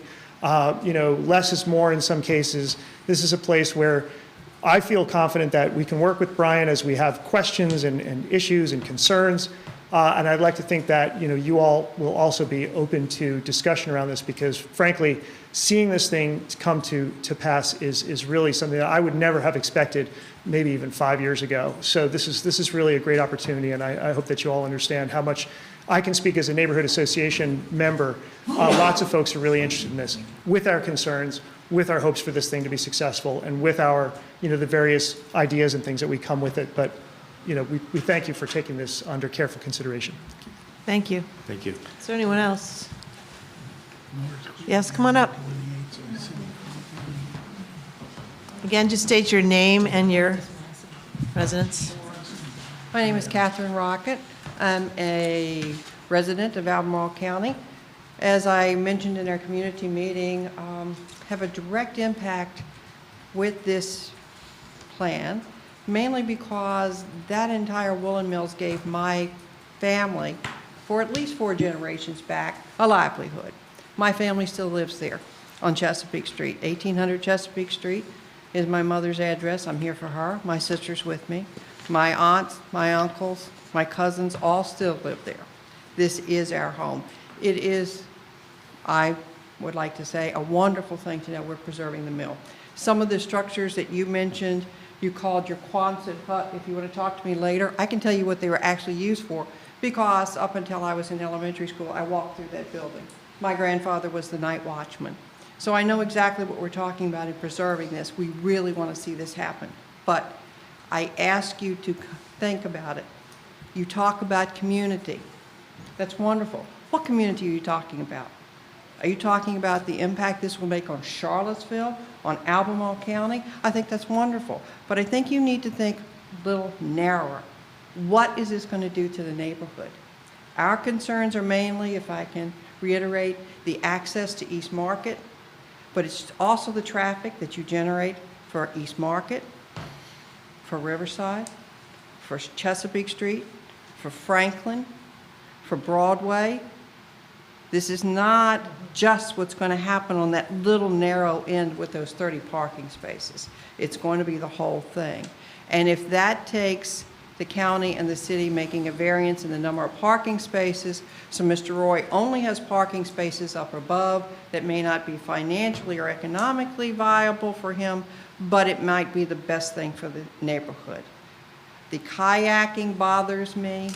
You're talking about people with private property. How are you going to do that access? Connecting the trails sounds like a wonderful thing for the community at large. Live there, live where my mother does on Chesapeake Street, and see the problems we get. Take a look at the city police data of how many calls they have had over the years to Riverside Park. We sit down there, we see it. And we watch the bus stops that don't work, because there aren't any close by, as there used to be when I was growing up. So I just ask that. Community is wonderful, the city is wonderful, it's great the county is doing this, but please think about what you're doing to that neighborhood with some of these really important issues. Thank you. Thank you. Thank you. Anyone else? Okay. This is it? We're done? Okay. Going, gone. Back to the commission. So our goal, I think, is to try to pull this together, commissioners from both jurisdictions. And if there's anything that's come from the public that you want to reiterate or put an exclamation mark on for Mr. Fritz, this is the time to do that. I would just say, I think a bus stop should be part of the project here at this site. do we have buses coming down there? Is this meaning that then we have to start talking about the mass transit and getting the bus routes extended? If it's going to be a destination, I would say yes. So. And that is a joint city-county issue, right? So two staffs will have to talk about that. I'm also wondering about the transportation issue. I'm thinking about the pedestrian nature of the site, and not so much internal, but I'm thinking about how people get there and the parking. I see a lot of asphalt again, along an impaired river. So I'm thinking about, I used to live in Charlottesville. I used to be a Belmont resident, and I can remember when a certain development went in Belmont, the lofts, and people were really concerned about the amount of traffic that would be generated.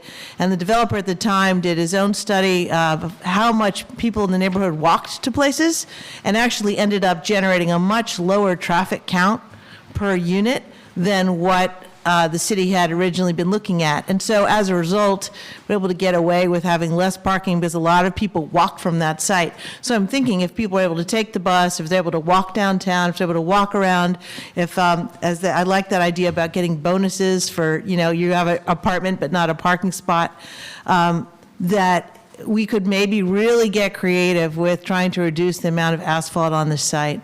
And I don't want it to turn into an enclave, like those people down there who live in that development who are not part of the neighborhood. And so I'm also wondering about whether there could be more of a feeling of community gathering space on this site, there are some patches of green I see. Again, it's not a site plan, but I'm wondering if it could be almost like a little park within there that people could gather, and it could feel like a destination, not just to go to the restaurant, but that you could actually hang out there. And I understand about people's concern about crime, but I think that if there was it was a well-populated site, I think that probably people would behave themselves. And I guess to just add to that, the concerns that have been expressed about private property and people migrating from the park to private property, and this area potentially to private property, could be solved by the solution that you're suggesting, where there would be a defined gathering space.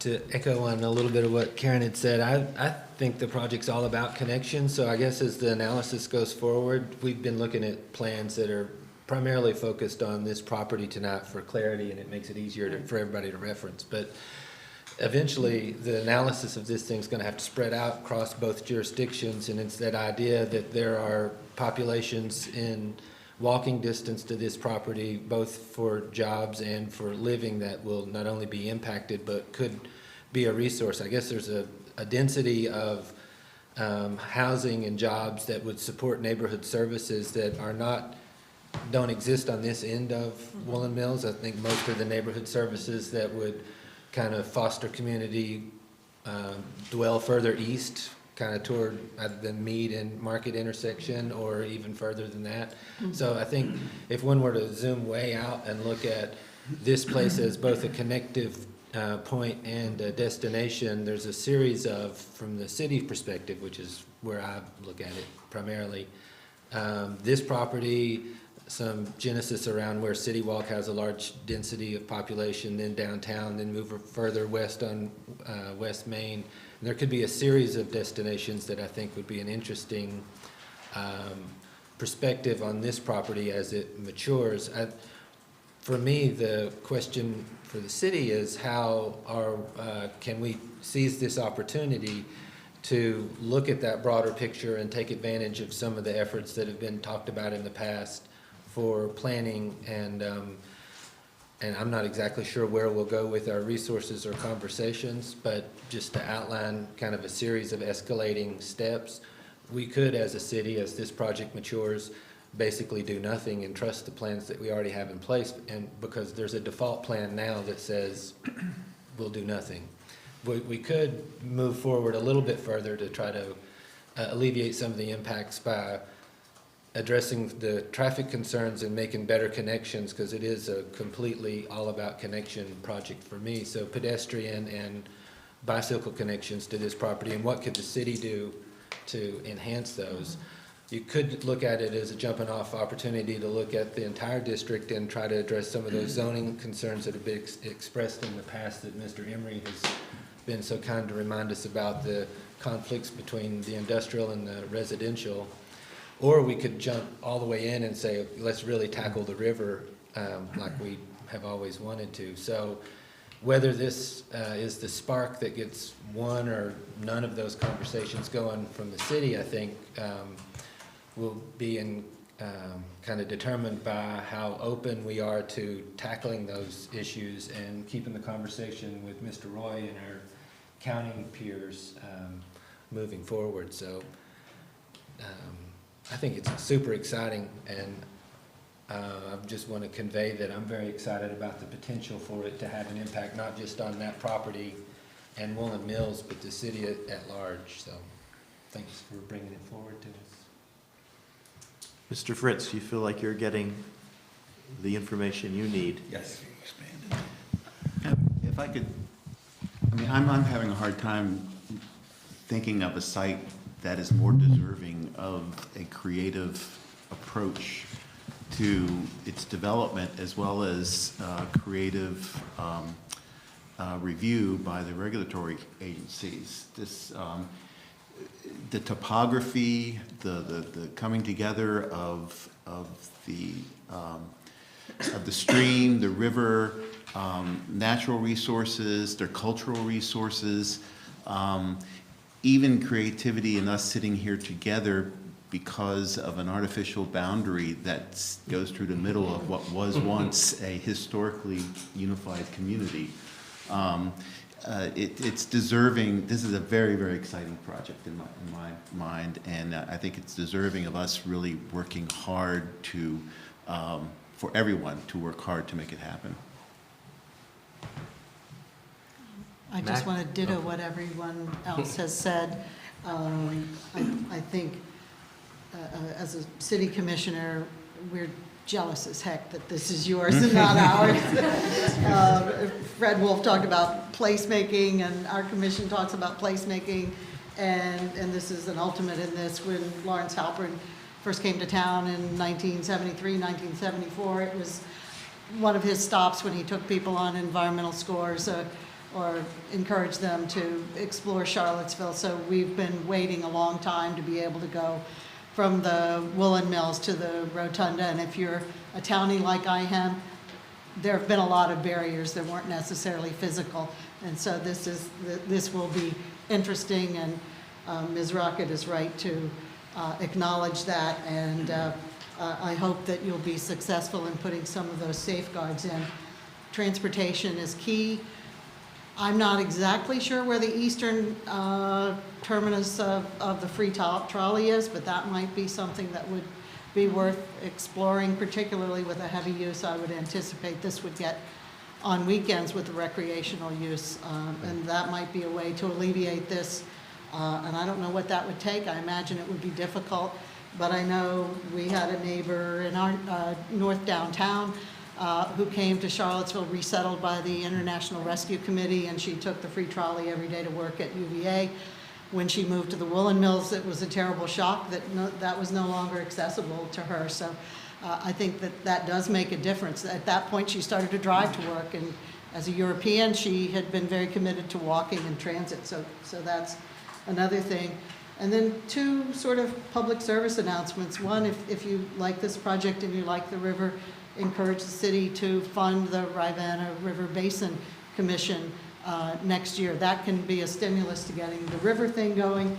And if you like this project and you like historic preservation and you like adapting old buildings, be in touch with your delegate, your senator for the General Assembly. Be in touch with your congressional representatives as well, because the historic preservation tax credits are under attack perennially, but particularly right now. It makes a difference, and if you think this is something that generates revenue and makes our place livable, please take that opportunity to do it at both levels, because Virginia leads the nation. It's always 1, 2, or 3 in the number of Tax Act projects, and that's because we can double the tax credits at the federal level and the state level. It really does make a difference, so get on your computers, and on your phones and write letters and tell people that you like this kind of program. I just have a very quick minor point. So we were talking about the historic panels that might be along the flood wall. I thought that was a great idea. And I just want to encourage the project to also think about the broader view of history, as Mr. Emery stated, talking about the Native American culture. So Thomas Jefferson got the idea to make the Ravanna River navigable by seeing Native Americans go by in a dugout that he till that point didn't think it was navigable. And so I'm just thinking that there might be, go even farther back in history, maybe tell the story of the many peoples who have utilized that site over time. So it's not just about manufacture of uniforms in the Civil War, but all the way back. Have we done this one, commissioners? Okay, we're going to take a 5-minute break. I would encourage any of you that are interested in the environment, other aspects that you would like to see the city and the county commissions, planning commissions talk about, to stay around and feel free to weigh in on that one. But for the rest of you that want to get out of here, we will make room so you can come past us. Usually in the county at this point in our agenda, we have an opportunity for anyone who has comments that they would like to make from the public. Again, we give them that opportunity. I see none, so we can, maybe Mr. Emery does. Maybe Mr. Emery wants to take advantage of this opportunity to speak from the public one more time. Yeah, I guess this is other matters than the Willow Mills, but Ms. Keller mentioned I think it was $1,300 that the Ravanna River Basin Commission was going to get from the city and $1,700 from the county, and this contribution was not made by either the city or the county last year. But there was something called the Ravanna Renaissance Committee, met 9 times, had city staff, county staff, city planning commissioners, county, and also the legislative body was represented on it as well. And they came up with a series of recommendations that started at this $10,000, of which that small amount I mentioned started at the $10,000 thing, and then spread up to actually coming up with a river corridor plan from, I think it was the South Fork Dam to Milton.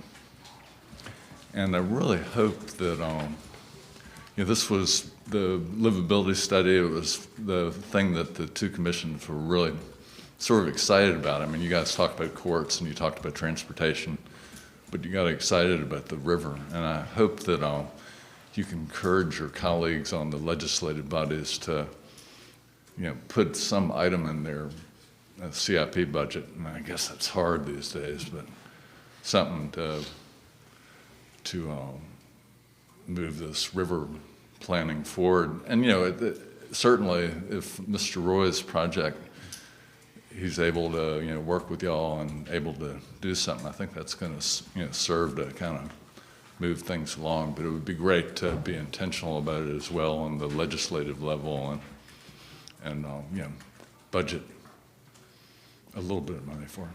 Thank you. But we do have both of our planning directors here. So you can address that to them as well as to us. Oh, absolutely.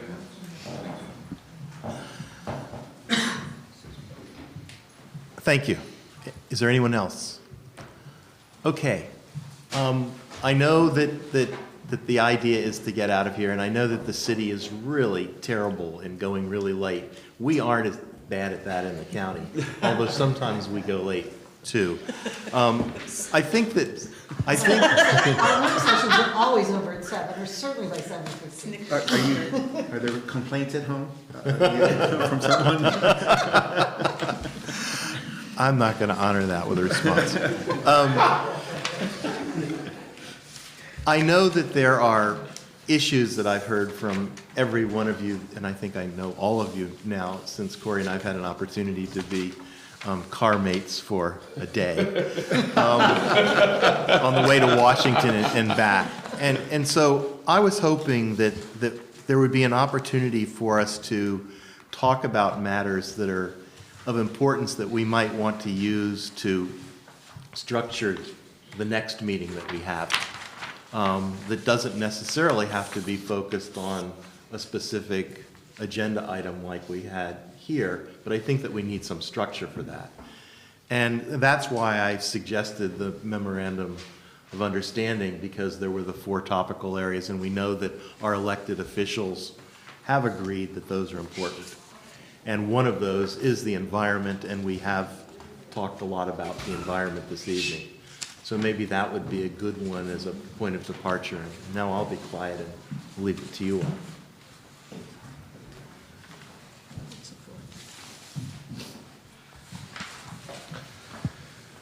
Did everybody print out their copies of the memorandum? Yeah. Frankly, I missed it. I'm sorry. I don't think Was I it have in one. our, I copied the things that were sent to me. It's not in the packet. It wasn't in the packet, it was sent later in a separate email. Yeah, sorry. It was very late, don't worry. Was it today? Not to worry. Are they environment, affordability, transportation, and economy? Or is economy one of them? Environment, education, affordable housing, redevelopment, and multimodal forms of transportation. So Yes. education. So what I see is that this project really touches on all of those. So it was great for us to have an opportunity for this almost case study. And yet we all know that we can't continue speaking about it when it's in the process because of that kind of impact. But I think that we've heard issues raised related to all of these. And I know, for instance, that Ms. Spain has expressed interest in talking about where our entrance corridors abut one another, and that there may be different standards, and that for instance, well, why don't you take it from there? Let's just use this as a point of departure.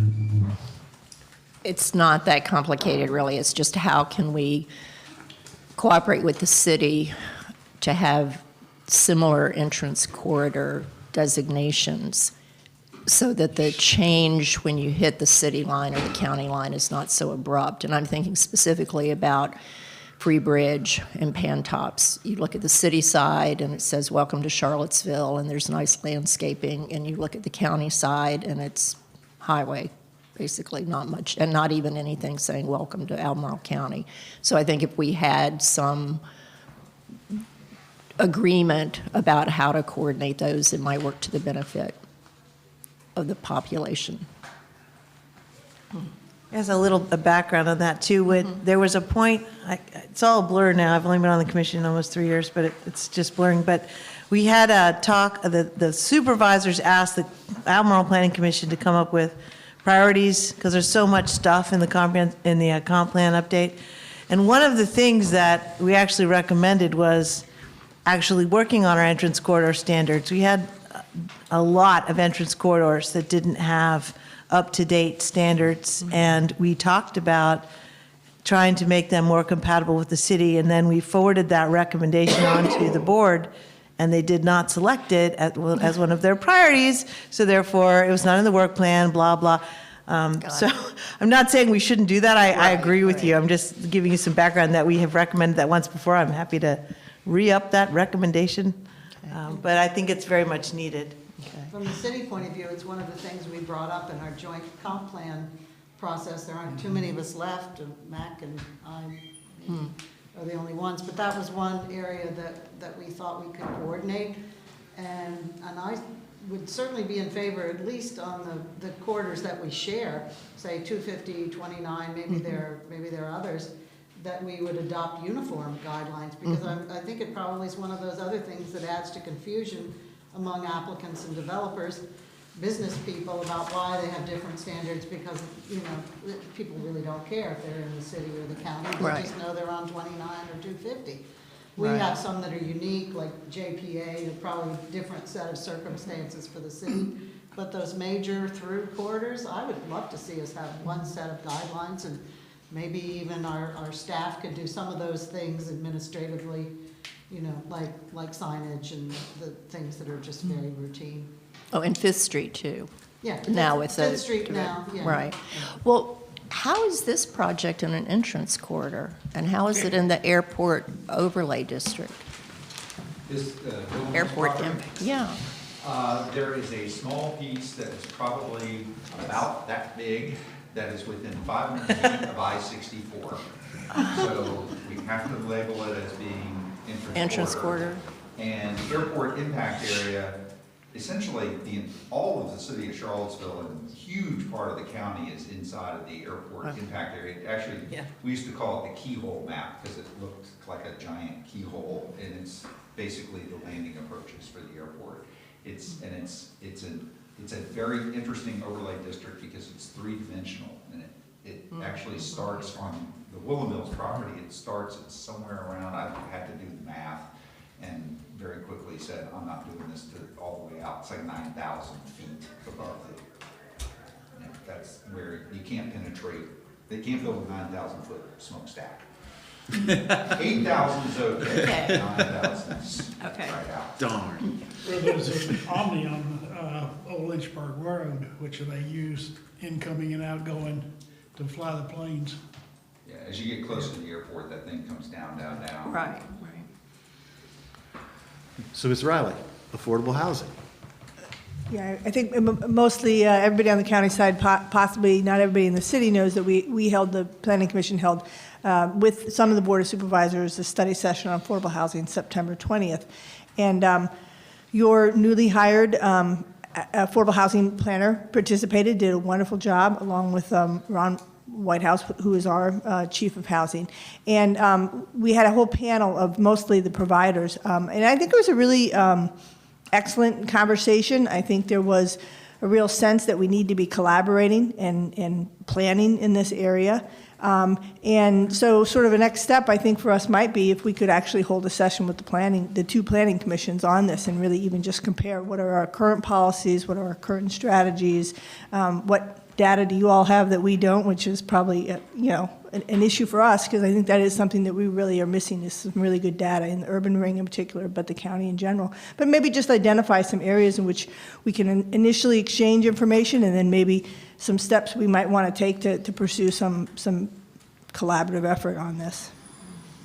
We've never had a work session on the city's fairly recently completed housing study, so maybe that would be a good opportunity. It's not exclusively devoted to affordable housing, but housing opportunities or lack thereof at all price points. I think that might be an interesting work session for us to share.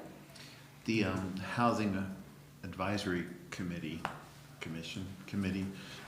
they're just finishing up, Stacy, our new housing representative with the city, just finishing up a set of guidelines, sort of pulling out from the study those recommendations that are actionable, and then adding some to them since the study was done. So that's coming to an end point, and it would be a good time to have that kind of work session together. Because we're constantly making recommendations about Yeah. housing, and yet, other than you, we aren't really immersed in housing issues and data. And I'm a poor one for that because I know so little about it. I'm newly appointed to the Housing Advisory Committee, and so I attended Charlottesville Redevelopment Housing Authority Board meeting last night, the FAR meetings, just doing my best to catch up with all the acronyms. Lots of them. At that panel meeting we had, the city indicated they were going to share some data with us. Have we followed up on that? I think one of the things that Stacy had offered was once they had worked with the HAC Tech to come up with those actionable steps, she was suggesting that would be a good point in time. I think there is some of the data in the research that you did that is applicable to parts of the urban ring, and there might even been some data that wasn't really formally. She was willing to look to see what data was actually collected and what areas might actually have been included that weren't in the formal study, and or what you can infer from that. Yeah, it spills over the county-city property lines or boundaries, yes, the study information. I have another issue in terms of the environmental topic. The Rivanna River, obviously, we need to work together on that. And there's some county committee that is not active now, or Where is it? It was one of those, like the historic preservation. Thank you. Because I don't know if there's anybody else who's reps on that. So there was a group named Mr. Emery, he's right over there. A group was set up that had city, county, and other individuals on it to continue forth with the Rivanna River opportunity. So that was one of the 3 items that came out of the One Community project as the higher priorities from the city and the county. And it also was one of the priorities that came out of some discussions with city council and the board of supervisors, in addition to being reiterated in the MOUs that we now have. And so that group met for a number of, probably about 1.5 to 2 years. And it got to the point where the PDC has took all of the information from that and put together 3 proposals for how to move forward. And those proposals have been presented to both council and board of supervisors, and we're waiting on those groups to decide when to pull the trigger. So there are proposals, and there's a very simplified data collection all the way up to a uniformed actual plan for the river. So it's a matter of the resources by both localities being put towards that. Could you send us those reports to the Planning Commission? But is that another logical? I mean, if we're talking about another meeting, if I could be so bold, in 3 months, we do 4 a year, or at least until we got caught up on these issues. If we had a presentation on the housing, and we had a presentation on those 3 options and the background, then it seems to me that that would, if the one's done by the planning district, right, Ms. Creasy? And then the other one is by city staff on housing, and they're most likely trying to get that word out, then we're not really creating more staff work. I think that the concern that we all have is that we're not creating more staff work with what we're asking for here.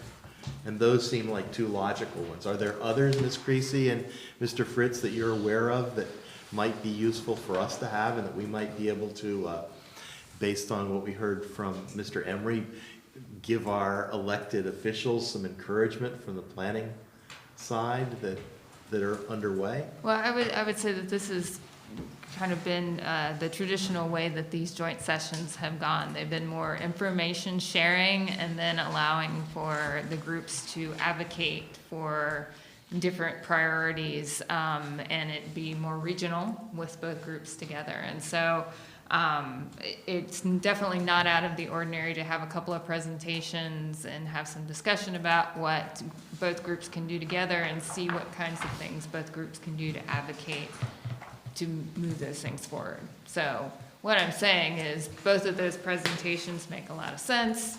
And, you know, probably a few months down the road, it sounds like with some of the things coming forward from the housing end of things, that timing there, as well as I know that Chip will give that presentation to anyone anywhere because he's been trying to help us all advocate for moving forward with Rivanna, and it's just a matter of you know, there are lots of different priorities, and that one just hasn't risen, but it potentially could. In your study, is there any mention about an alternate crossing of the Rivanna? I know There is, y'all are looking at Long Street, I think. well, there is the MPO submitted an application for an Right. HB2 for that. There has been pretty good interest on a pedestrian bike. Right. Not so much discussion as a car access, but I know that's bubbled up as something of interest, and there's a decent amount of support. Yeah, if you expanded the study that we looked at tonight, you know, that may open up the Martha Jefferson Hospital to people who are living in that area. Well, and that was part of what was discussed in that Rivanna group is linking in and how trails could get you from one place to the other from very extensive areas and that would, you know, be an important part of that. And the folks for the Pantops developer or whoever manages that, I can't remember offhand, but was part of that discussion and noted, you know, support for helping with connections and things. I mean, all of these were in the preliminary conversations and all the details would have to be worked out, but there was a lot of support for those kinds of things. Might we ask for a representative from Fluvanna, since they have just gotten another major grant and their goal is to have a trail along the Rivanna from the James to the Albemarle County line? Fluvanna did fund this initiative along with Green. I think Green and Fluvanna. For the Rivanna River Basin. Yeah, where Nelson and Louisa don't have the river running through those counties. Yeah, so it was Charlottesville and Albemarle that sort of pulled away from that effort in terms of funding. Are there other things that you all would like to have for the next joint meeting?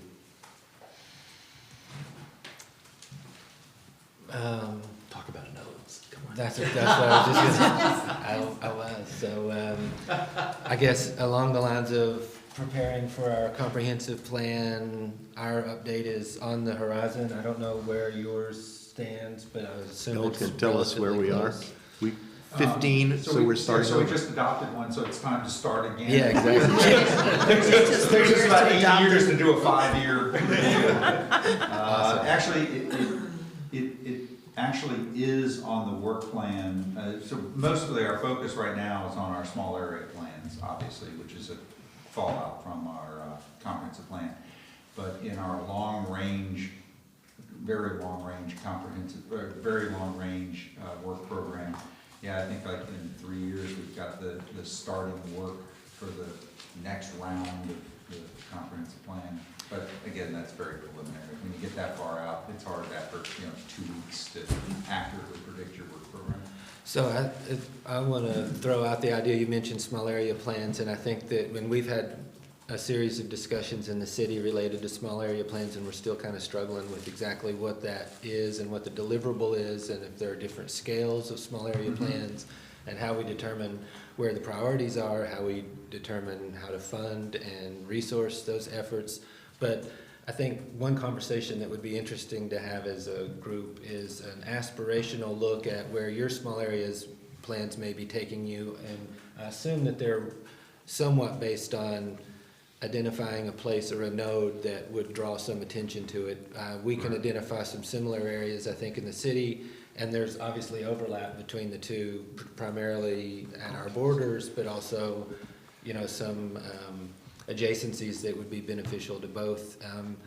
Trying to imagine if the border weren't there and a newcomer were to come to this area, if we were to try to list the 10 places that we would take everybody to experience our community, some would fall in the county, some would fall in the city, and if we could together aspirationally identify those places and then understand how well they're linked through some enjoyable path, it would be an interesting map that could lead our comprehensive plan efforts moving forward, as well as maybe your small area plan details.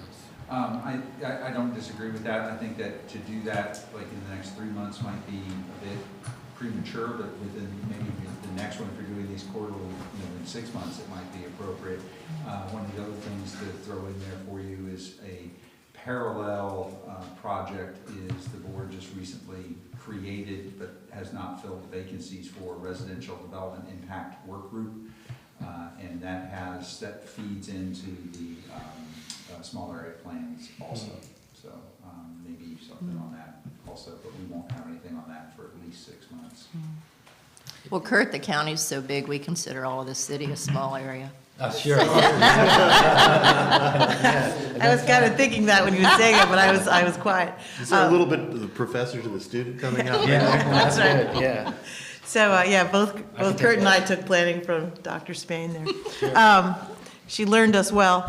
But I just also want to echo on what you said. I'm sitting and talking a lot with Dan Mahone and Chris Jensick, our respective trails coordinators. They have a lot of stuff in their head that I haven't, a lot of it is still in their head. It's not on paper. They're sketching all these things and they're going between the city and the county.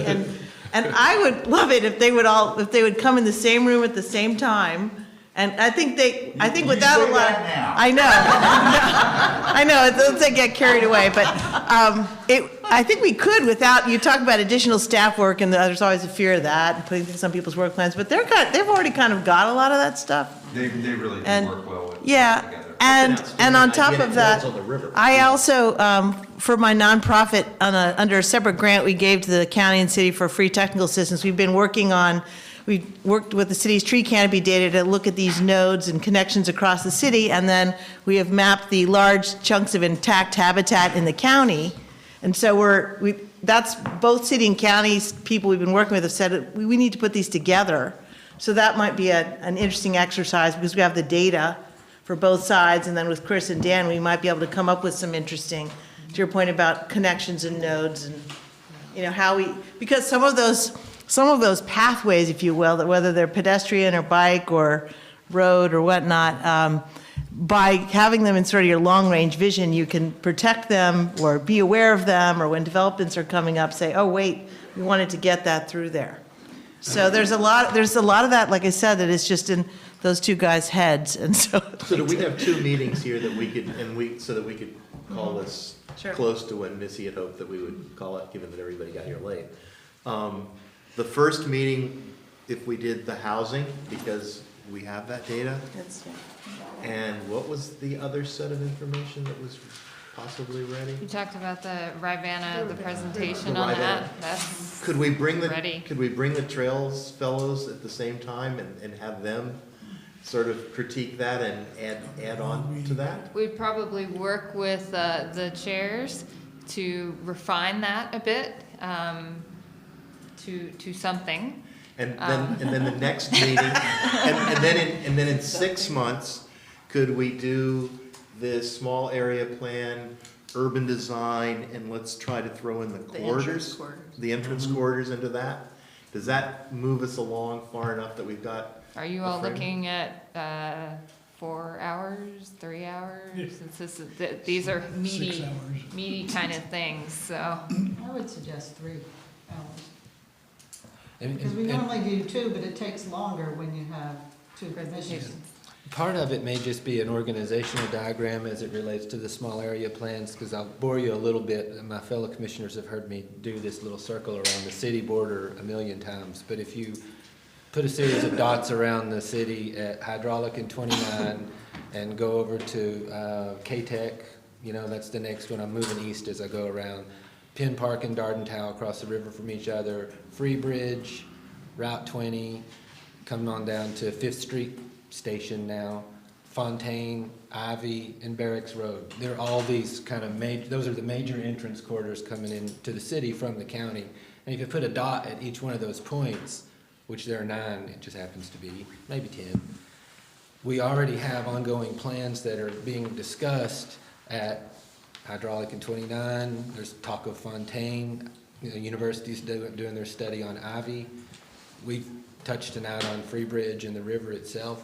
So part of this conversation in a few months may just be an update of where those various efforts that are already ongoing as it relates to some of those places, to be informative, because I don't think we necessarily have to do all the heavy lifting fresh from the start on all of them. They're already going on. I sort of took my notes and I said, where, what, how, for the, where are they, what do they encompass, and how are we going about it? Mm-hmm. Is that the right context that you're talking about there? Not really getting down into the fine details of what we're coming up with. I wouldn't expect that any of us would be talking about street sections in this meeting, or how many, housing units need to be within a certain walking radius of where the jobs are. I was just thinking generally that, yes, Got it. totally Okay. high.